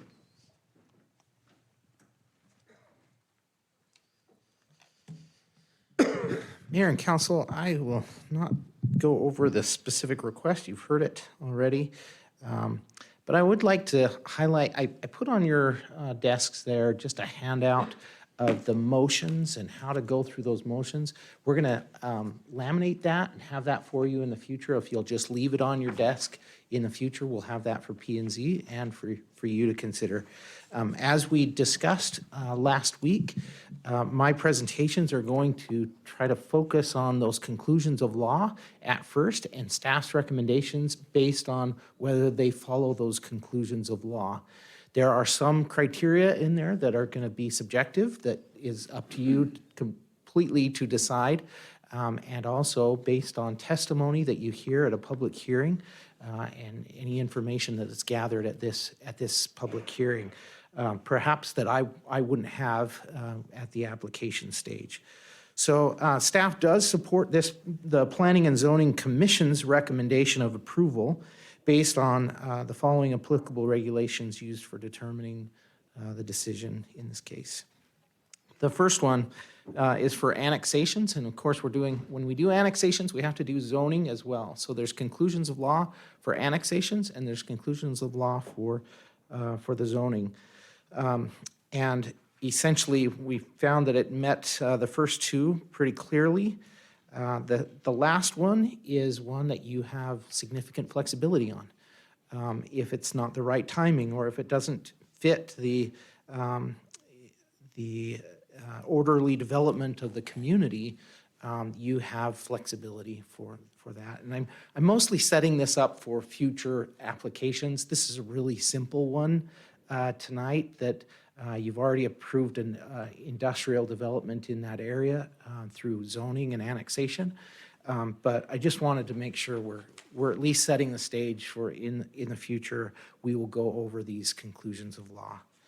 And then the zoning conclusions of the law, staff found, and these are all in your staff report, staff found that they complied with all of those conclusions of law as well. So I'm just going to be very quick on this because mostly it comes down to those conclusions of law and whether you find those to be true or not. Here's the property, pretty small, and you can see the development there. This is hard to see a little bit. It looks like there's no zone or no designation on the comp plan because the color is a really light gray. But everything you see that you can see the land underneath pretty clearly is industrial on the comprehensive plan. Here's the zoning, so you can see that you've already approved the IL zoning around it, and it's just that last little piece to make the final connection. Utilities are not here, but they will be brought in the future. And there's just a close-up view if you want to get into details there. I'm not going to spend a lot of time here. You've got all of this in your packet. All the conclusion, or excuse me, the code language and what is required there. They will be required to follow all our codes. There were several comments from engineering, pretty standard comments. I'm happy to go over any of those, but there was also a comment from the Nampa Highway District that this will reach the 55% frontage, requiring annexation, and essentially that the city takes over responsibility for that road for a portion of this development along Midland. And I pretty much highlighted everything. The comprehensive plan, the land uses are proposed in the zone. They're allowed in that zone. The fiscal impact analysis, taxes on an industrial development on this property are very likely to cover the costs of providing services to the property. And it is a part of that ultimate development, of course. And then transportation, this relatively small parcel will have very little impact on the existing and future transportation network in the area if the required right-of-way is dedicated. So here are your conditions of approval, and I would stand for any questions if you have them. Thank you, Rodney. Council, do you have any questions for Rodney? Mayor, Yes. just a quick question. The permitted versus conditional use, are these the same that we approved for the balance of the IL that was already annexed and zoned? Because we went through that pretty much already once. Right. There were limited things that you did limit some of the development. I didn't really address that because it was a part of the overall development, but if you would like to add that condition that it follow the same land uses as approved for the other development, you could do that. Well, as stated, this is probably not going to have anything built on it. It's too small. but exactly. I was just wondering, is this the same information that we've already approved? Yeah. Okay. That's my question. Great, thank you. Are there any other questions for Rodney? Thank you, Rodney. Yeah. So this is a public hearing, and the only person we do have signed up is Kent Brown. And so is there anyone else here this evening or online that had intended to testify on this particular project? Seeing no one. Kent, would you have any final closing comments? Nope. Council, do you have any questions for Mr. Brown? Seeing none, I would stand for a motion to close public testimony. Second. All in favor? Aye. Okay. Council discussion. Councilman Haverfield, is your, I'll make the motion to go along with Planning and Zoning Commission's recommendation for approval of this as it's presented to us this evening, with conditions of approval as stated in our staff report, and pretty much as the motion up there states as far as the annexation and zoning to IL. it's been moved and seconded. Is there any further discussion? Or any discussion? Seeing none, roll call. Rodriguez. Yes. Brunner. Yes. Singula. Yes. Levi. Yes. Bauer. Haverfield. Yes. All in favor, motion carries. Okay. Kent, thank you for joining us this evening. Thank you. Okay, item 6.3. This is an action item. This is the variance of Nampa City Code 10-23-20, limiting sign area to 200 square feet and a sign height to 25 feet in order to construct a sign 145 square feet and 39 feet in height at 16174 North Merchant Way for Batteries Plus. And so, are you Tom Sullen? I am Tom Sullen. Thank you, representing Image National. Thank you. Thank you for joining us. Go ahead and state your name and address. And My name is Tom Sullen. I'm 52 Eagle Road, Eagle, Idaho. My son actually runs the store, but he's coming down with COVID today, so I'm here representing us. I own part of the store too, so it's okay. What we're asking for is a variance. The sign we have has been there for over 10 years when we built the store, and all the variances were approved back then. We did a lot line adjustment then for our lot to the next lot to put the sign on it. Well, it turned out that the engineer didn't file it, and we sold the lot to the gun store, and they owned my sign. We didn't know that till later on. So we had to remove the sign. So all we're asking for is to take the existing sign and move it across their driveway. It's surprising how much the sign brings business, and we're off about $10,000 a month in sales. That surprised the heck out of me, but that's our request, just move it across our driveway. Okay. Same Thank you, sign. council. Do you have questions for Mr. Sullen? Thank you. Okay, so it is a public hearing. We'll have a staff report, and then we'll have you back at the conclusion. Okay, Thank you so much. Thank you. Thank you, Rodney.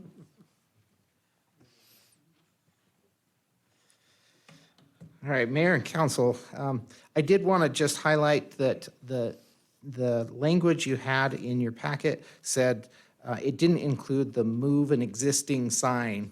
And so I added that in there just to make sure you knew that they're not building a new sign. It's just moving that sign. Staff recommends denial here, though, and this is a tough one for me. It was really tough because of the specific variance conclusions of law. And so I'll go through those, and then you're going to need to find conclusions that support your motion if you choose to support this. So the first conclusion of law, literal interpretation and enforcement of the regulation would result in practical hardship or unnecessary physical hardship inconsistent with the objectives of the zoning ordinance for the property. So hardship is typically found because of topography of the land or the size of the lot or the shape of the lot. That's typically what leads to a hardship.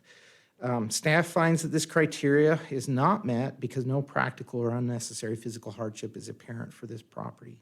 Enforcement of sign height and sign regulations apply to all properties in the BC zone, and enforcement of the code on this property does not appear to create a legal hardship. However, the adjustment of the property boundaries created the need to move a sign approved under a previous code, and council may find this qualifies as a hardship.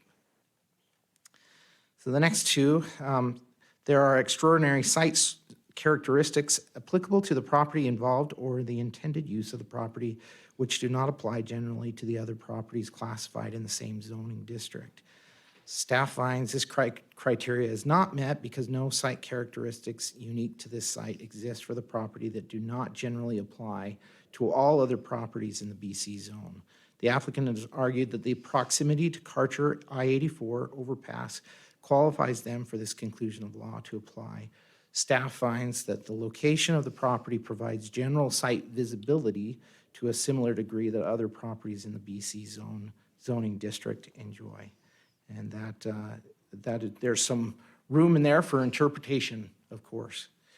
And then the next one, literal interpretation and enforcement of the regulation would deprive the applicant of privileges enjoyed by the owners of other properties classified in the same zoning district.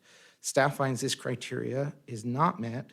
Generally, the properties in the BC zone enjoy the same privileges enjoyed by this property. And then the last two, we found that they do apply. Granting of the variance will not constitute a grant of special privilege inconsistent with the limitations on other properties and improvements in the vicinity. There are several other signs in the vicinity that have been approved. Our old code allowed higher signs near the freeway. And so that's how this was originally approved. It wasn't a variance, it was just outright approved at that time. And there were other signs in the immediate area that were approved. And then there was a variance for the property just to the north that has been discussed tonight, the Guns and Outdoors, Idaho Guns and Outdoors. And then finally, number 5, granting of the variance will not be detrimental to public health, safety, or material injurious to properties or improvements in the area. And staff finds that that's true. Okay, I don't know what happened to the comprehensive plan. So comprehensive plan, designation, commercial. I would like to just kind of go through the boundaries of the property. It came in 2006. You can see it highlighted in pink on the screen here. This first one was annexed in 2006 to BC zoning. Then in early 2011, the southern property was annexed into the city. In 2012, Batteries Plus building constructed and sign permitted and constructed on the southern property. So that building was constructed there. And then after that, a property boundary adjustment was done, and you can see the result of that. Again, this just feels like a mistake in the way it was, those property lines were laid out. The red dot is where the sign was after they did that lot split. And now that's the location of the Idaho Guns and Outdoors business. And so they have to pull it out, and they have to move it, and they propose to place it. I forgot to put a dot there, but it's right there is where they're, yeah, just straight across. Pretty simple. So then, October 2021, City Council approved the variance for the Idaho Guns and Outdoors property. So this is a sign from the, or a view, a Google Street View from the freeway. You can see where the sign was and now is on that Idaho Guns and Outdoors property. So it'll be over here, just across the access drive, if this is approved. And then applicable regulations, these are all in your packet. Variance purpose, essentially a variance is to make sure that we're being fair with people. And we're not providing any special treatment for any individual property owner. So those are the correspondence we received. Engineerings are mostly that they have to avoid utilities. They'll go through that as part of the building or the permit. They will have to get a building permit for this sign and ensure that they stay out of any of the easements. And I pretty much went through all of those. Here are the recommended conditions if you do approve it. And here's some potential motions for your consideration. And I would stand for questions. Thank you, Rodney. Council, do you have any questions for Rodney at this time? See none. Thank you, Rodney. So this is a public hearing, and the only person we have signed up is the applicant, Mr. Tom Sullen. Is there anyone else here or online that had intended to testify on behalf of this particular request? I don't see anyone. Seeing no one, this is an opportunity for Mr. Sullen to come forward and provide any closing comments or respond to anything that you've heard spoken this evening. The only thing comment I'll make is, come on, Mike, is that the gun shop just applied for the variance and got it approved just a couple months ago. And their sign's the same height and maybe a little bit bigger. So it was just approved. So you just take that into consideration. But it's affecting our store really negatively on the sales. It's surprising how much a sign does for you. Thank you. Council, do you have any questions for Mr. Sullen? We don't at this time? Thank you so much. So if there are no further questions for our applicant, I would stand for a motion to close public hearing. Second. All in favor? Aye. Okay.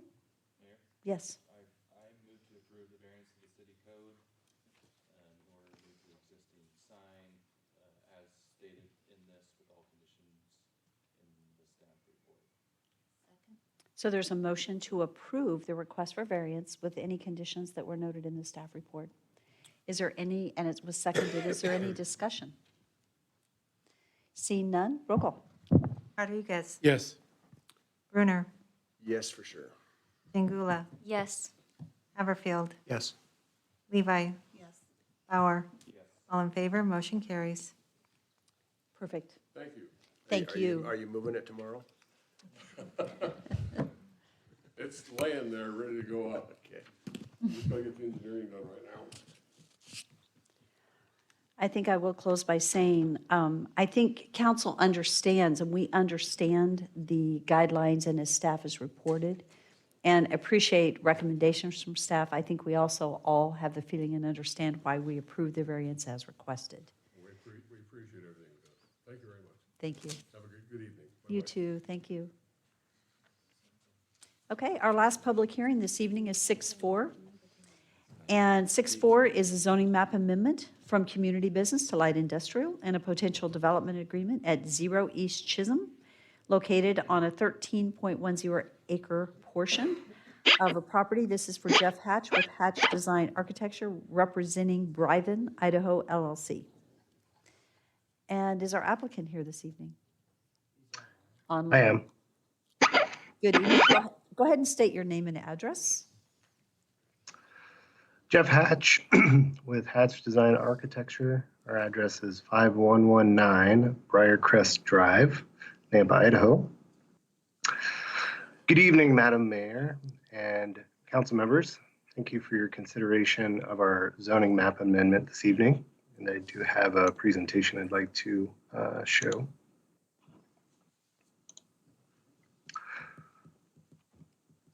The proposed project site is located just off of North Franklin Boulevard, over by Ridgecrest Golf Course. So we have train tracks that run to the east of our proposed site. We have a chemical plant to the north, a TV broadcast station to the west. We have the interstate and some industrial lands directly south of us.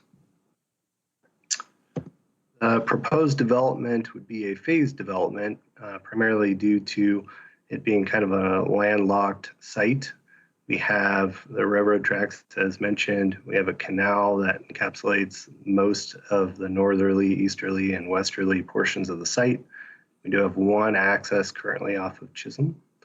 So the phase one of this development would just be building A. And then after we negotiate a secondary access, which we are currently looking at doing from the chemical plant to the north, we will be able to proceed with the appropriate exiting for fire life safety for fire engines to proceed with the second phase of this development. It currently sits, the property owner is also an operator of a franchise called Bath Fitters, which is a type of business that they envision to have similar uses to what this building is designed for. And they also intend to relocate their Idaho franchise to this building in Nampa.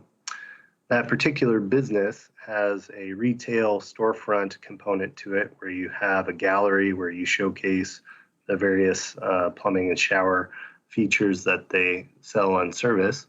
And then you have a larger warehouse space in the back for storage of the equipment and supplies for that.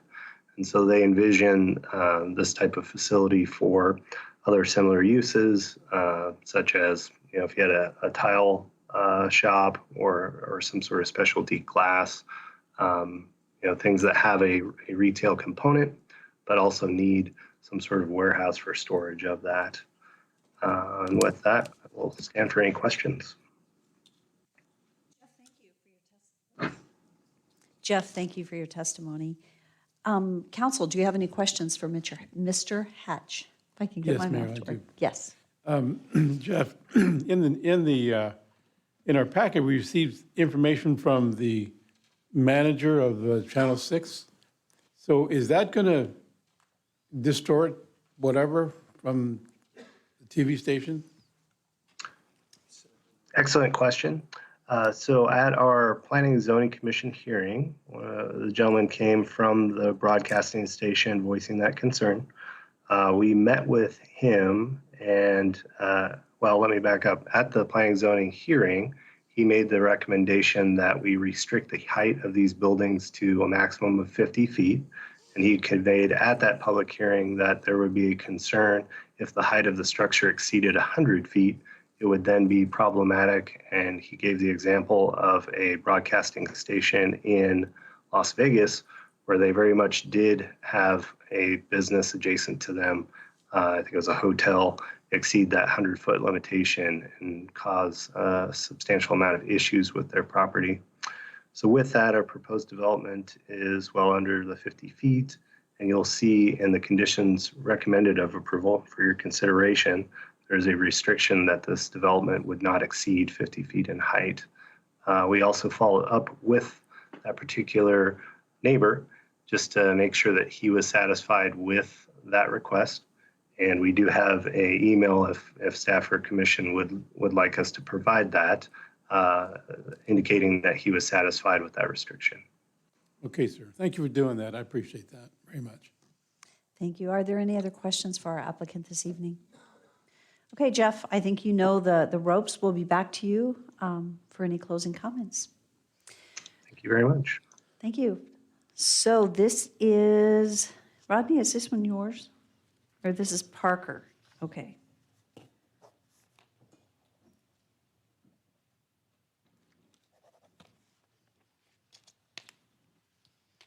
Thank you, Mayor and Council. I'll make this somewhat brief. The zoning map amendment is before you for approval or denial from BC to IL with a potential development agreement. Some of the general information is 13 acres. The applicant went over the surrounding land uses, so I won't go over that. It was originally annexed in 87 to IP. It was rezoned to BC in 96. And then the Planning and Zoning Commission recommended approval in February of this year with the condition that the buildings be limited to 50 feet in height. The site plan there, as you will notice, the ITD retention pond takes up a good portion of that, and that will remain. The elevations, this was approved by design review already, and it meets all those requirements. The staff findings in this case for the conclusions of law for a rezone, it needs to be in harmony with the comprehensive plan. Staff finds that the property is commercially designated on the future land use map. They're requesting an IL zone. However, the parcel is adjacent to industrial property, which can be stretched to encompass this. So staff finds that it meets that requirement. The rezone needs to be provide a set of uses that is compatible with the adjoining uses. The surrounding uses are industrial in nature. The railroad provides a buffer from the golf course to the east. So staff would recommend approval, finds that it meets that requirement. The rezone needs to establish a zoning that is compatible with the adjoining districts. The surrounding zone is all IP industrial zone properties except for the golf course, and the rezone needs to not create a spot zone, and as I stated before, it stretches from the adjacent zoning to encompass this. And then lastly, the proposed amendment needs to be in the interest of the public and reasonably necessary. Has been stated before, industrial flex space is in demand. And the proposal here would increase that amount to meet that need. Other findings, design review has already been done. However, the staff recommendation would be that the design review condition it be added to a development agreement. If the proposal here does not get built, we would like any further development to have that same standard take place, being that this is off of I-84 in a highly visible zone, and it is currently zoned to have design review done. And that is in the conditions of approval recommended by staff. And then the building height, as was stated before, the 50-foot height is added as a condition. Based on the analysis done and the conclusions of law, staff can reasonably recommend to City Council the approval of the project. The conditions of approval are in the staff report, as well as any that you would like to add. I have a bunch of other stuff that we can go through if you have questions regarding the use or the building requirements, but there's a potential motion for you, and I will stand for any questions. Parker, I'd like to just say thank you for including in the development agreement the design approval that you've just suggested. I really appreciate that. Thank you. So, council, do you have any questions for Parker at this time? Okay. I don't think we do. Thank you so much. And thank you for your presentation, and you brought it right in. Good job. Thank you.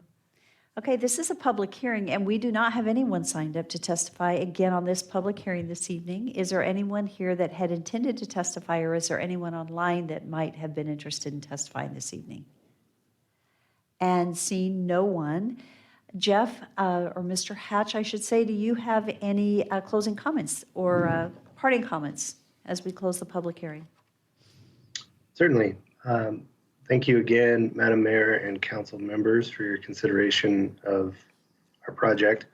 When we met with the client who purchased this, I was excited. I grew up here. My dad worked at Hanson Rice. I know Chisholm really well, and that property's just sat there vacant. It's complicated, and having this access and this vision here, he wants to do a nice project for Nampa.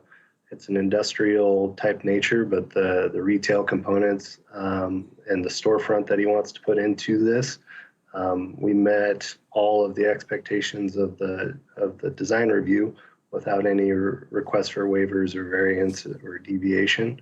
So I think he's excited to be moving to Nampa.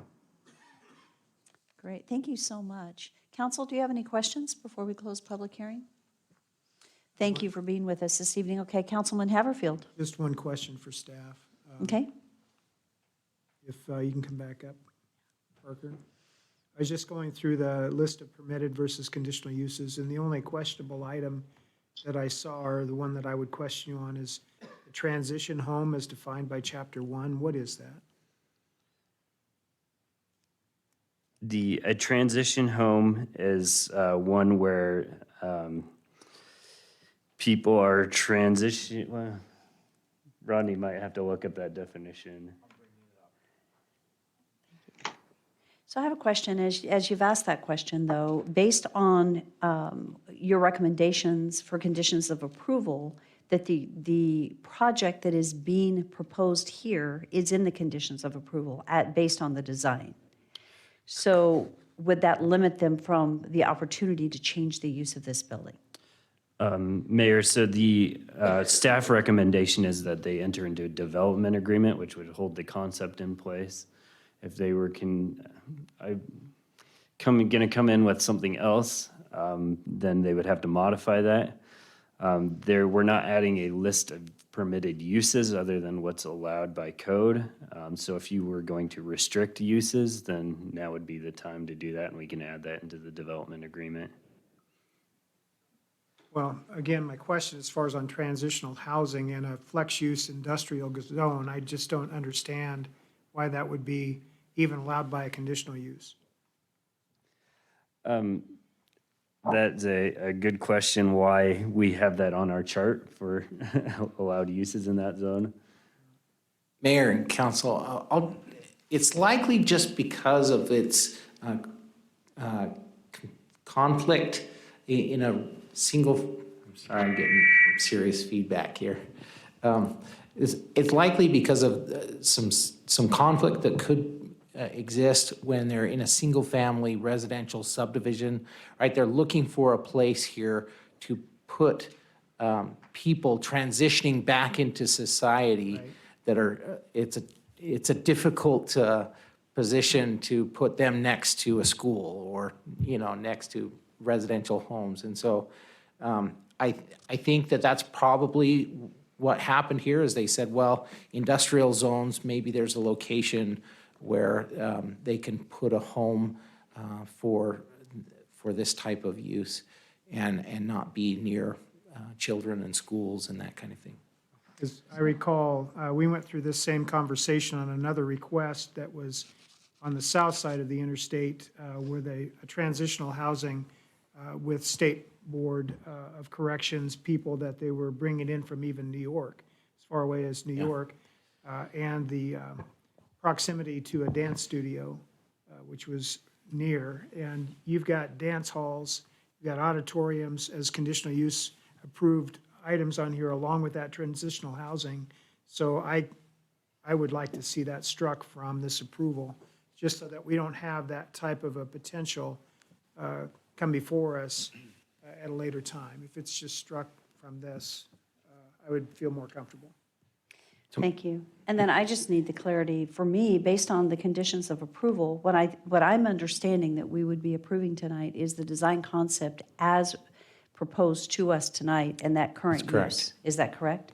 So we are not taking into consideration the other IL listed approved uses because we're focusing in the development agreement on a specific design and use as noted. Am I wrong on that? Well, Mayor, the challenge here is that it's a building, and the first building is already has a tenant proposed. The other two buildings are not, they don't have tenants yet. And so the IL land uses would, only those approved in that zone could exist in those, could go into those other buildings.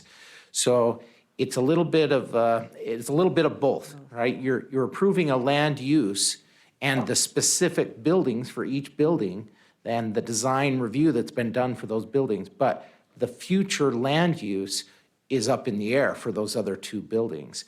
So, and I would just say, and I guess I'd look to legal here, but I would just caution that if we look at transition homes, that I believe we have to have a location for transition homes to exist. So if we strike them from the industrial zone, I believe that's the case, that we have to provide another alternative for them. But what is before us right now is not a discussion about our IL zone. That's correct. So I would caution us that we don't get into a discussion that is not what we're here for tonight. So while it's an appropriate discussion, it would only be related to this, and that's what you're bringing Agreed. forward, is to this application. Right, because Mayor, this does have a development agreement. Correct. Which is what we're tying this list of things to. Right. That's why I'm bringing it up. Right. So I would feel more comfortable if we would strike from the list of uses allowed, even by conditional use, transition housing. If we're going to be allowing by conditional use all the other things, that would be where you would not want to have adjacent to transitional housing. That would be my concern with the development agreement Right. language. Right. As long as we stay true to what we're here tonight, which is your development agreement discussion.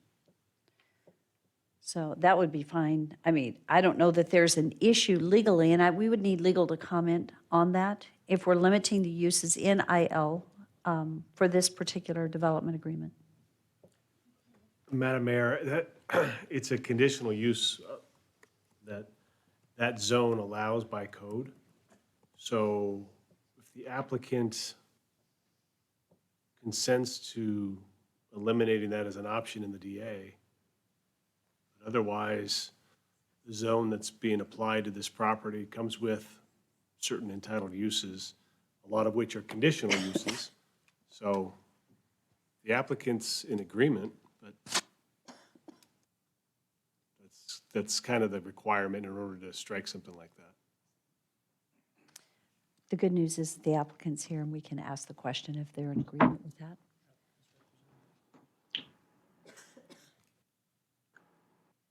So what says the applicant? Commissioner Haverfield, we're fine with the request to strike that.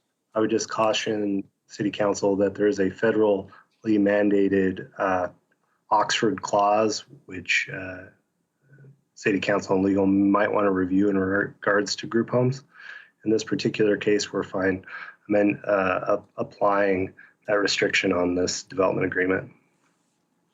I know there's a soccer park near here as well. I mean, so there's a lot of kids that move in and around this location. I would be concerned about Well, you got a transitional golf. housing. Yeah.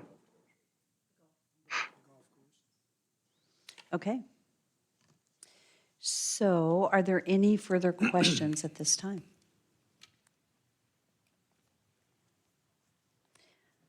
Okay. So, you know what, I'm sorry, I wasn't getting all my checks in. I think we are open for public hearing, and I believe there is no one signed. We already went through that, didn't we? Okay, thank you. So I lost my train of thought while I was coughing there. Please excuse me. This was the applicant rebuttal opportunity. Are there any further questions for the applicant?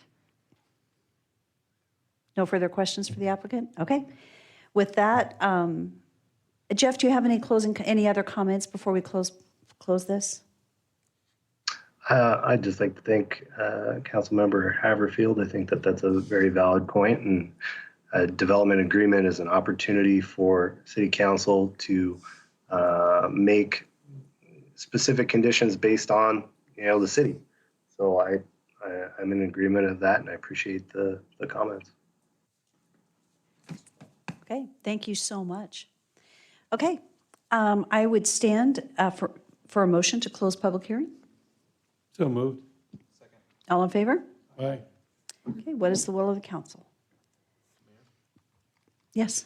I move to approve the zoning map amendment from BC to IL for Jeff Hatch, as stated here, with all conditions of staff conclusions of law, and also without the transitional housing DA being approved. I'll second that. It's been moved and seconded. Is there discussion? Just so that the language is clear that we're excluding that transitional housing from being able to be approved in this development, Just for this development. just for this development. Okay, thank you for that. Staff, any other comments? Okay, roll call. Rodriguez. Yes. Brunner. Yes. Pingula. Yes. Levi. Yes. Haverfield. Yes. Bauer. All in favor, motion carries. That's wonderful. And Jeff, actually, I was a little concerned about the industrial piece, but when I saw the development, it's nicely done, and that is great. So thank you. Thank you. Have a good evening. Thank you. That concludes our public hearings for this evening, and we only have a few action items left, so I would suggest that we keep moving right along, and we'll conclude our meeting early this evening. So we are ready to, we are ready to move to item 511 on the agenda, new business item. I just want to make sure I'm double checking here, okay? So item 511 is an action item. This is to authorize the mayor to sign a license agreement for private operation of low-pressure sewer system with Mossy Creek Subdivision Homeowners Association. It has been reviewed by legal, and Caleb's here if we have any questions. Would you like an explanation of this? So moved. Okay, it's been moved. Is there a second? Not to so move for Caleb to explain, just so move for this. Is that a play on words? Yeah. Is there a second? I'll second it. Second. It's been moved and seconded. Is there any discussion? Mayor? Yes. If it would be okay, I'd like to hear how this system works, because I haven't seen one of these systems in operation before. Madam Mayor, Councilman Haverfield, so a low-pressure sewer system, typical system for a pressurized sewer is you're going to have gravity sewer down to a point, and then you have a pump station that pumps at a shorter distance. Low-pressure sewer system's a little bit different in that every home has a grinder pump, and it's the collective of those grinder pumps that feeds a low-pressure sewer line. It is pressurized. It is pressurized, yeah. And the reason why they went this route is because there isn't direct access to the gravity sewer system. It was across the Elijah Drain. They had the option to do just a standard pump station, but we gave them the option to do this or that. This is what they chose to do. It was permitted by DEQ. The system's mostly constructed. This is kind of just a housekeeping item. Thanks.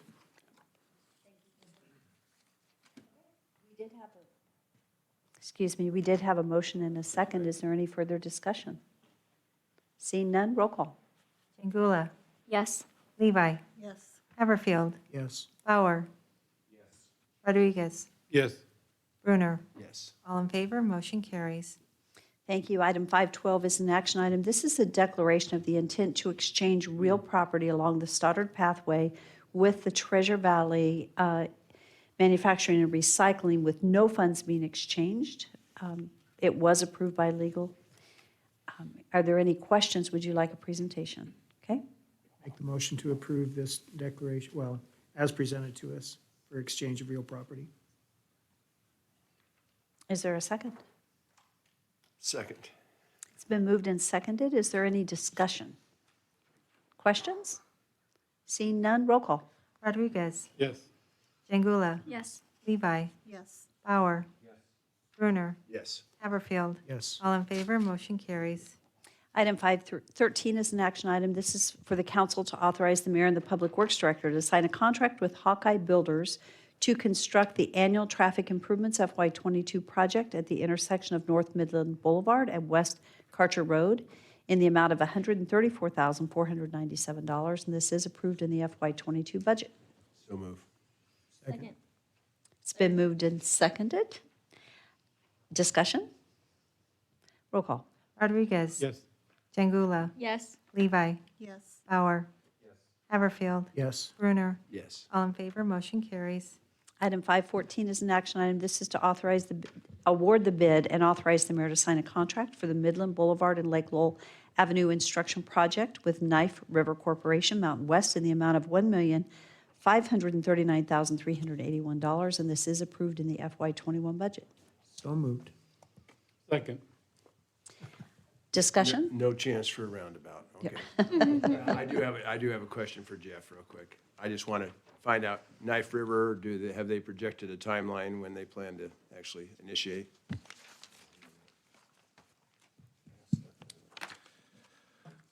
Councilman, I don't have a specific date for construction, but I would anticipate in the next All 2 to 3 months. Imminent domains, everything's ready? Everything's ready. Everything's been purchased, so it's just a matter when they say, Yes, the property, everything's been approved to move forward with construction. my understanding is there'll be one lane always left open during construction? Yes, we will do everything we can to keep traffic open. There may be certain periods of time we need to close it. So we will do our best to keep traffic. Victor's retired, he can open. flag if you need him. Yes, I can do, I did that for many years, by the way. I just need a whistle. All right. Thank you. Thanks. The residents, anyone close, they're going to be very, very pleased. Well, actually, excuse me, Mayor. Yes. Actually, Steve Kren called the other day and said that he wanted to know what was going on at that intersection because it looks terrible. And so we got on the horn with Jeff, and Mr. Kren is happy. So there you Good. go. And thank you so much. It may be painful for a short while, but it will get done, and that's what everybody's looking forward to. Awesome. Any Mayor, other- Councilman, we're looking forward to several other intersection projects coming up in this next year and a half, so it's going to be More roundabouts, good. yes. A little painful, but really good in the end. Yeah. Up by Right, thanks. Gene's house. Thank you, Jeff. If there's not any further discussion, we'll move to roll call. Brunner. Yes. Jangula. Yes. Levi. Yes. Bauer. Rodriguez. Yes. Haverfield. Yep. All in favor, motion carries.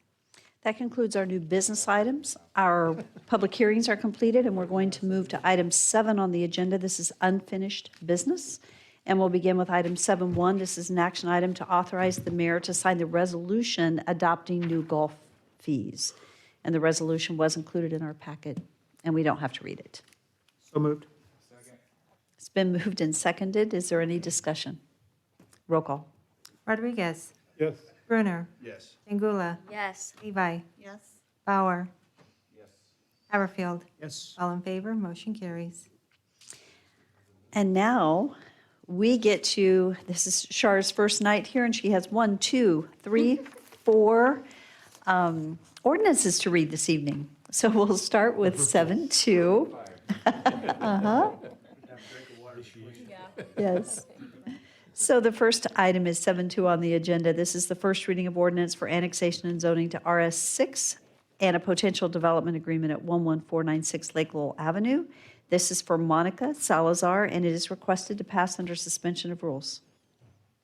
An ordinance of the City of Nampa, Idaho, determining that certain lands commonly known as 11496 Lake Lowell Avenue, Nampa, Idaho, parcel number R3204401,000, comprising approximately 6.93 acres, more or less, lay contiguous to the limits of the City of Nampa, Cannon County, State of Idaho, and that said land should be annexed into the City of Nampa and be zoned RS6, single-family residential, 6,000 square feet, declaring said lands by proper legal description as described below to be a part of the City of Nampa, determining that said annexation and zoning are in the best interest of the public and consistent with the comprehensive plan of the city, directing the city engineer and planning and zoning director to add said property to the official maps of the City of Nampa and to designate said property as RS6, single-family residential, 6,000 square feet, on the official zoning map and other area maps of the city, subject to the terms of that certain development agreement entered into between the applicant and the City of Nampa, providing for recordation, providing for severability, providing an effective date, repealing all ordinances, resolutions, orders, or parts thereof in conflict herewith, and directing the city clerk to file a certified copy of the ordinance and map of the area to be annexed with Cannon County, State of Idaho, and the Idaho State Commission pursuant to Idaho Code Section 63-215. Can Thank you you. repeat those last two sentences? No. Good job. Is there a motion? I'll make the motion to pass the ordinance as read under suspension of rules. Is there a second? It's been moved and seconded. Is there any discussion? Hearing none, roll call.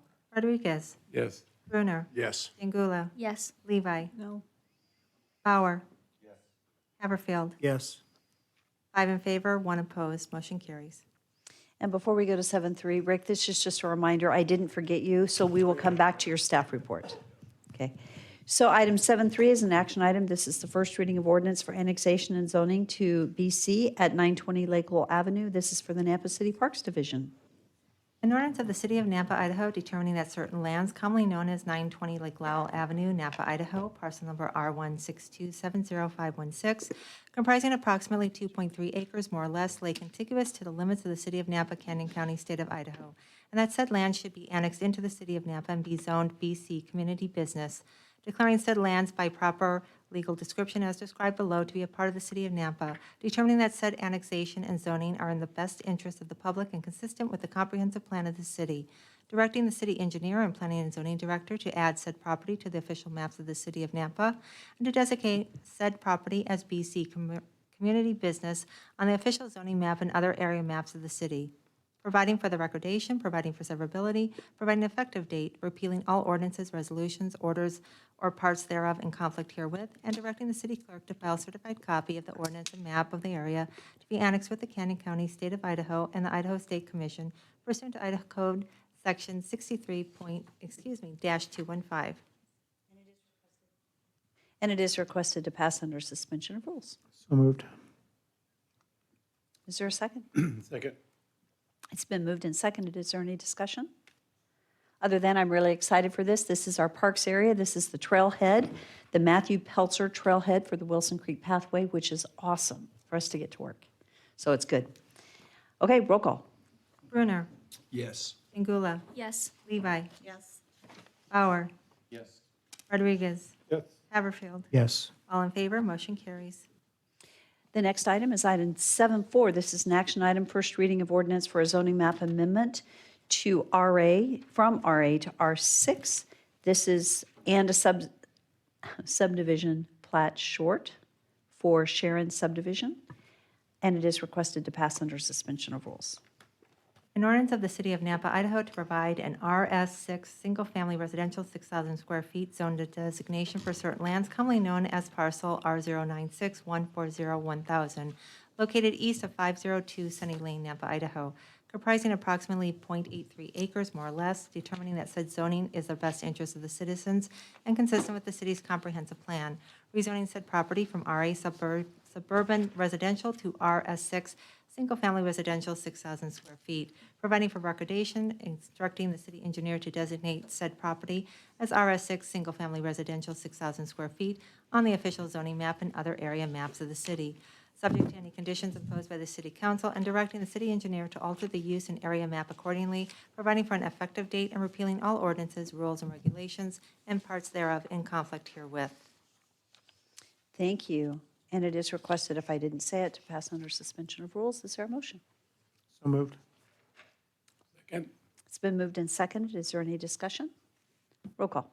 Brunner. Yes. Ingula. Yes. Levi. Yes. Bauer. Rodriguez. Yes. Haverfield. Yes. All in favor, motion carries. Item 5.7 is an action item, and this is the first reading of ordinance for a development agreement modification at the Nampa Gateway Center on Happy Valley and Stam Road. And I am going to defer to Shar to make an explanation on this one. Madam Mayor, it came to our attention this morning that there was a portion in the council packet that the ordinance text was incorrect. But we did speak with legal and to determine that it was noticed properly on the agenda and that we can move forward. Thank you. So thank you for going ahead and reading. Oh, that's okay. An ordinance of the City of Nampa, Idaho, approving a modified development agreement with Casey Gardner Company, LC, a Utah limited liability company, together with Gardner Nampa Gateway, LC, Gardner Nampa Gateway East, LC, V7 Nampa GHLC, and V8 Nampa GHLC, modifying the development agreement contained in Nampa City Ordinance Number 3499 to change the use to a mix of retail, office, multifamily residential, and light industrial, and to modify and update the concept plan and conditions to reflect the changes in use, providing for an effective date, providing for severability, and repealing all ordinances, resolutions, ordinance, and parts thereof in conflict herewith. Thank you, and it is requested to pass under suspension of rules. So Mayor and legal, that has nothing to do with the reconsideration. This is just. That's what I'm saying. I just want to make sure we're clear. Okay. Okay, thanks. So move under suspension of rule. Second. It's been moved and seconded. Is there any further discussion? Seeing none, roll call. Rodriguez. Yes. Jangula. Yes. Levi. No. Bauer. Haverfield. Yes. Brunner. Yes. 5 in favor, 1 opposed, motion carries. That concludes our agenda, with the exception of going back to the top of the agenda to have a quick update from Rick Hogaboam, going back to staff communications. This is our legislative update. Good evening. And I'm the last thing keeping you from going home. So the legislative session, they intend to wrap up this week. They hope to end by Friday. The legislative session has not been as tumultuous as last year as far as on the cities. There have been some bills. There have been a handful of bills that have affected property taxes. I'm not going to give a summary of every single bill that's been submitted, but some have had the idea of reducing what you can add into the budget that comes through state shared revenue as far as increased increments. We've been successful in lobbying against that idea. We feel that the city deserves all the money that we send into the state. And just so you know, Nampa is a contributing community. The way sales tax revenue works in a quick nutshell, if you spend $100, 6 cent sales tax, 6%. So let's say $6, 11.5% of that, which is 69 cents. I did the math for this exercise. So if you spend $100, 69 cents goes to the locals. Of that, it's split roughly 50-50 between the counties and the city. So the 69 cents, 31 cents would come to the city's distribution pool, and Nampa's distribution of that is about 6.8%, which comes out to about 2.2 cents. So if $100 is spent in the state of Idaho, about 2.2 cents comes back to Nampa in its share compared to the whole state. There are some communities that receive more revenue than they pay in. It's just because there's some communities that don't have a lot of commerce that they're generating. The city of Nampa generates lots of commerce between the car dealers and Costco and all of our retail outlets and multiple Walmarts and Amazon. So quick quiz, how much money do we get back from all the Amazon revenue, all the Amazon purchases? Nothing, zero, right now. That goes into what's called the Tax Relief Fund. So just brief education that provides context to the legislative pursuit.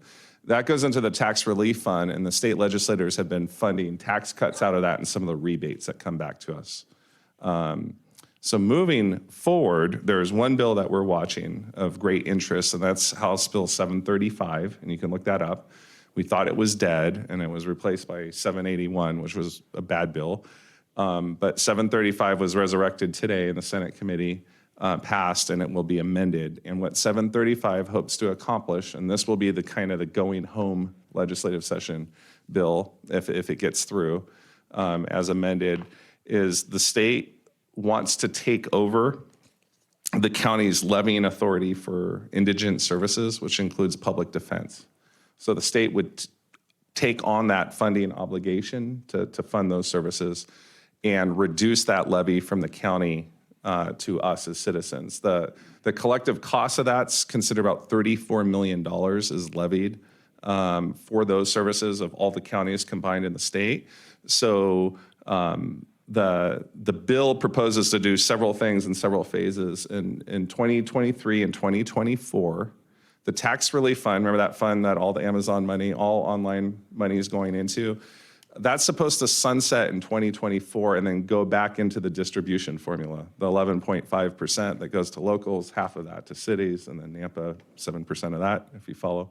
You'll be quizzed later. No, just kidding.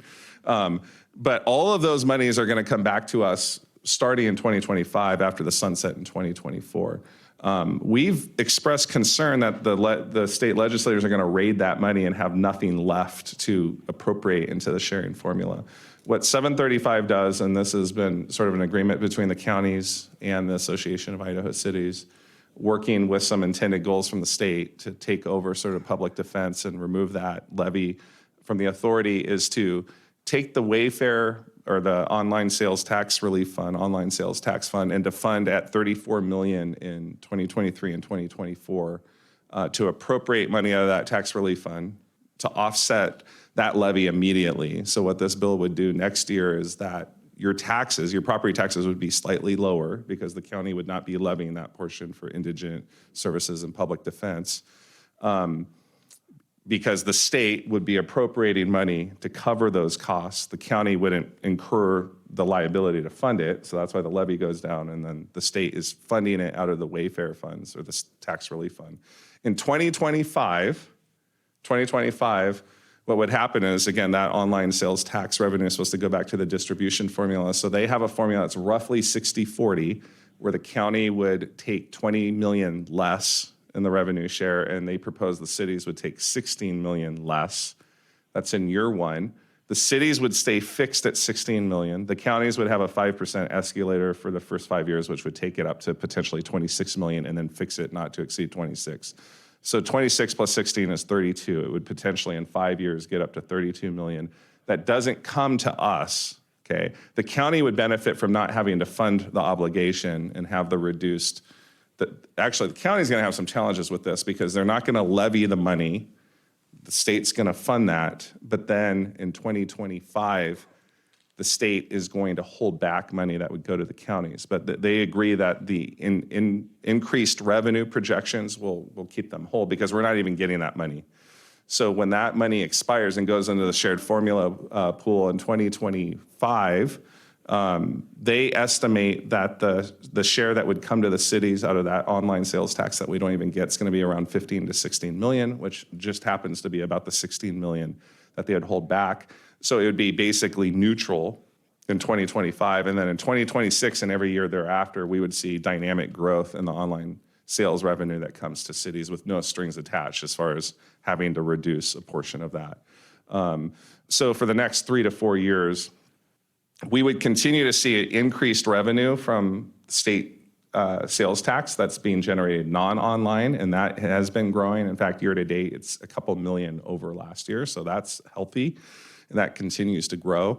So the long-term fiscal picture for the city would be better under this bill with tax relief, some minimal tax relief on that 34 million statewide that's taxed through the county levy. So that's House Bill 735. There's another House Bill 635 that we thought was dead last week. This deals with freelance annexations, and I know Rodney Mayor testified last week that there was a motion in committee to put it to rest. That motion passed, but there was this afternoon a request to reconsider that vote, and the Senate committee moved it onto the Senate floor.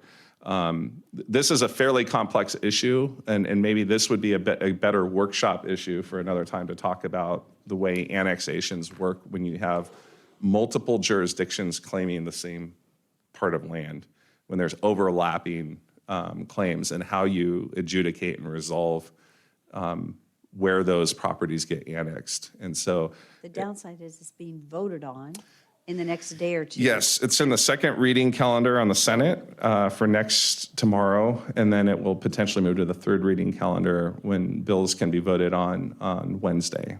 And then, And that was, I have to say, just because I think it's important to know, today when that went into committee, it was not on the agenda. There was no public testimony. It just went through in the Senate side. And I just am appalled because we as a city could never, ever do that. We would never be allowed to just throw something on an agenda that's not on the agenda. There's no public notification, and it gets passed to move forward.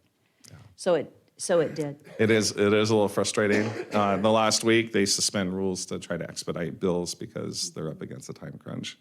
Unfortunately, the public, doesn't get to provide input on some of these items. 3 other bills, and this will be really quick. House Bill 499, which you should be aware of. This is something that we've been lobbying for as a city. This is to add dispatchers to the rule of 80 for PERSE requirements. This would allow them to retire 5 years earlier in the pension. This is on the Senate third reading calendar. It's already passed the House. The House voted 52-18 to approve this. Chief Huff has been lobbying for this. The Idaho Chief of Police Association has been lobbying for this. It's on the Senate third reading calendar, so we're watching that to see if that goes through the Senate, and then it would be sent to the governor, but that would be significant for dispatchers.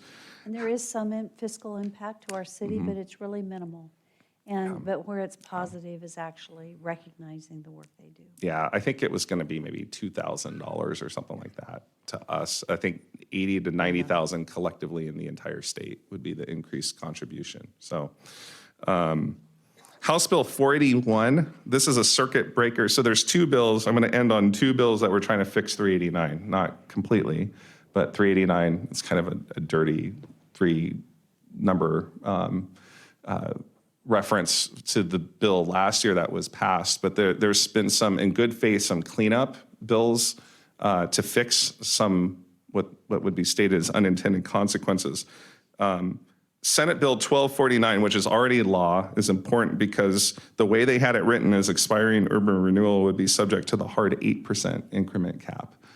Caldwell was obviously very concerned about this because they have expiring urban renewal that they would not be able to add. It would be a violation to the citizens to be able to return the increment that they promised that would be returned to the budget capacity.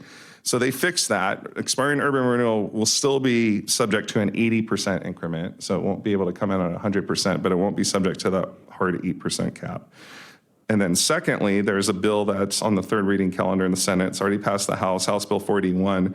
They added some circuit breaker requirements. Circuit breaker is a tax relief program. It's mostly for the elderly and other disabled and other retired military who make at the poverty level or slightly above. So it's a means-tested qualification for property tax. The state helps subsidize part of the property tax bill for those who qualify.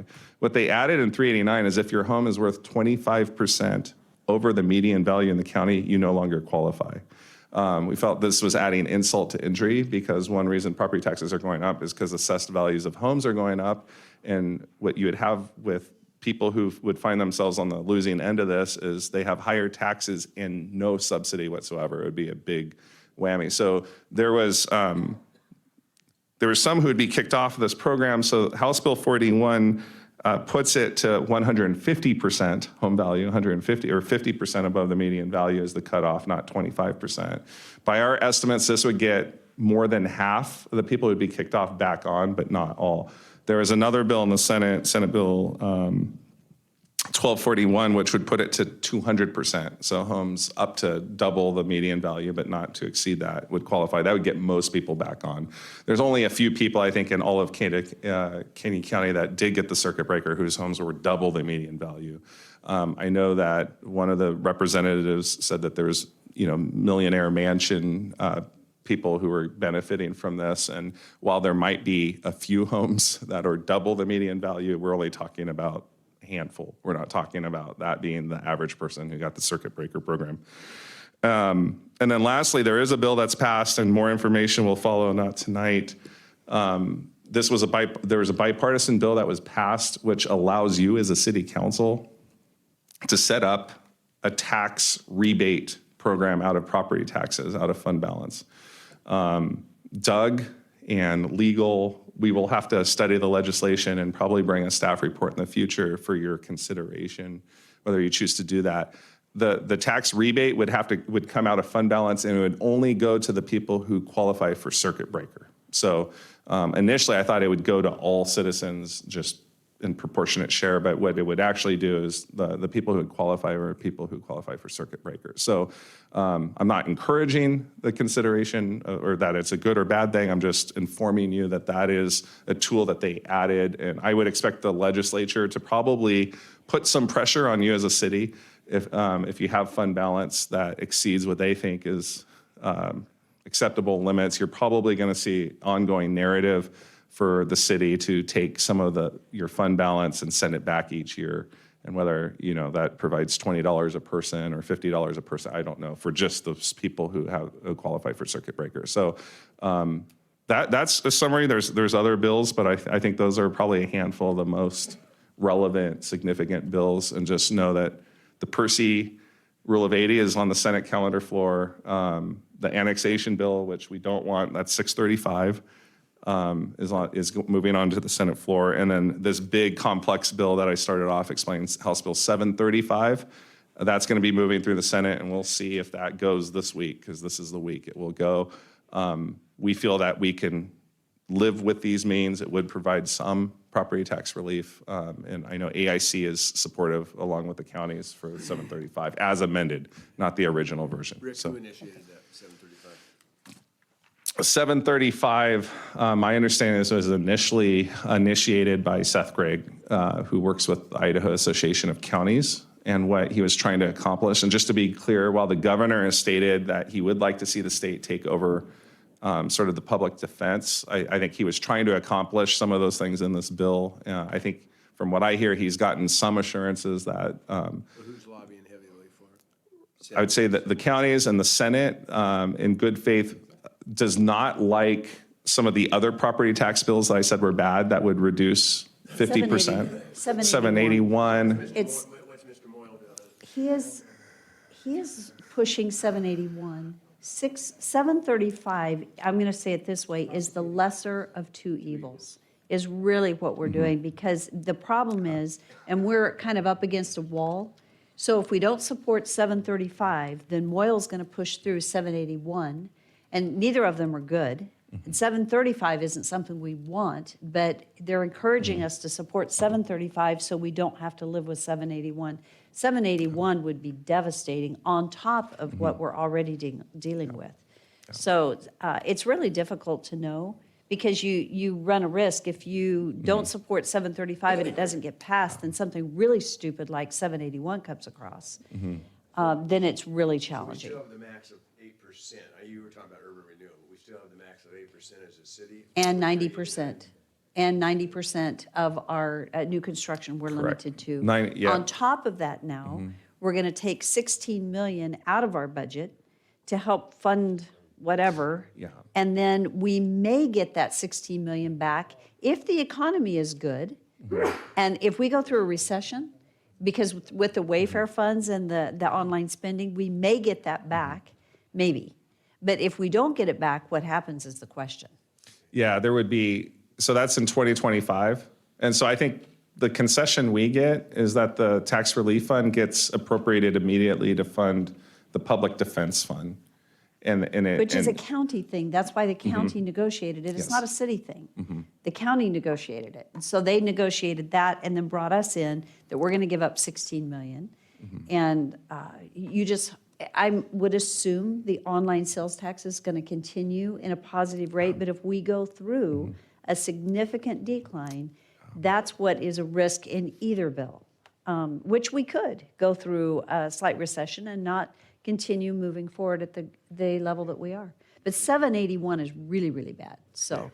781, and then there was 741, which made the news for a while, but that's put to rest, just so you know. That was the proposed sales tax increase from 6 to 7.85 cents on the dollar while providing tax relief for those who are owner-occupied homes. So my understanding on that is that Senator Rice and the sponsors of that are going to try to bring it back next year and do a public kind of education campaign over the summer.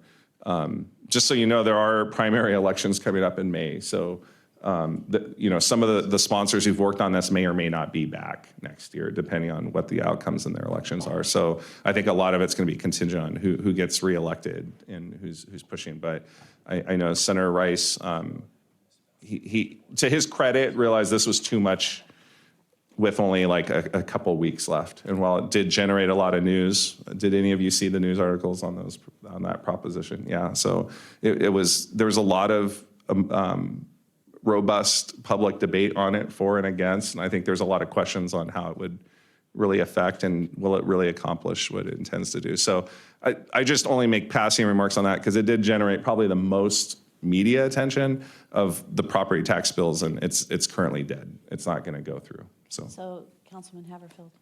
Just for those maybe listening online or even some of the council members, you might explain what the rule of 70 and rule of 80 is.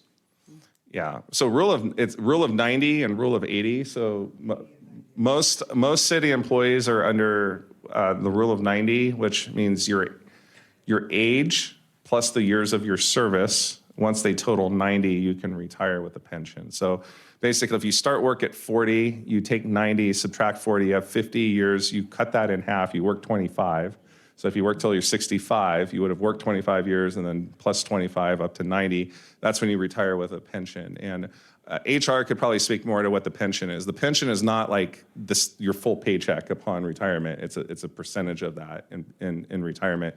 The rule of 80, you do the same thing, but instead of adding up to 90, you add up to 80, which of course is quicker to add up to 80 than 90. And so it allows, right now it currently applies to our police officers and our firefighters. They're under the rule of 80. This bill would add dispatchers, and dispatchers are viewed by police and fire as part of their family. When you think about emergency responders, dispatchers are the first ones to respond. And while they're not physically responding, they do provide a lot of life-saving care and support and dispatching, and it takes a significant emotional toil. So Chief Huff views this as a significant retention tool to keep our good dispatchers in-house, and they can see light at the end of the tunnel and retire, because it does take, I can't imagine, I mean, it's the worst call of someone's life that they're taking call after call, and that's what they live in every single day, to deal with people in crisis. So, but that's just a very quick summary of what rule of 80 and rule of 90 is. So, Rick, thank you. Are there any other questions for Rick? Rick is doing an excellent job. Rather than hiring a lobbyist, Rick is carrying that for us. We have interns that are listening. He's doing all other duties as assigned, and I will tell you, there isn't anyone that could do it any better than what he is doing on behalf of the city. Great job, Rick. I really appreciate your efforts. There's still 2 NNU interns? Uh-huh. Yes, just want to make Yep. that mention. Uh-huh. And they're doing a great job. Okay, and I just wanted to mention publicly too, and I'm sorry, Cindy's last name, what's Cindy's last name? Hartley. Anyway, just thank you for her for opening our eyes, those who were a part of her, and she also has homemade chocolate chip cookies back there. Oh, she does? That's what I went back there for. Oh, she Oh, my goodness. Didn't know that. Anyway, just So- a huge thanks to her and for what she's taught us and for all the other handicapped folks in the city of Nampa. Yes, and you know what, I think I would be remiss not to close and say, Sandy, we received your letter today, saw it on Facebook. your decision that you're going to be stepping off of council as of whenever that is, April 21st, and then, okay, May 2nd. So we have so appreciated your work, and then we'll look forward to that day in the future. Not you leaving, but to honor you at that time. So, great. And with that, I would stand for a motion to adjourn. All in favor?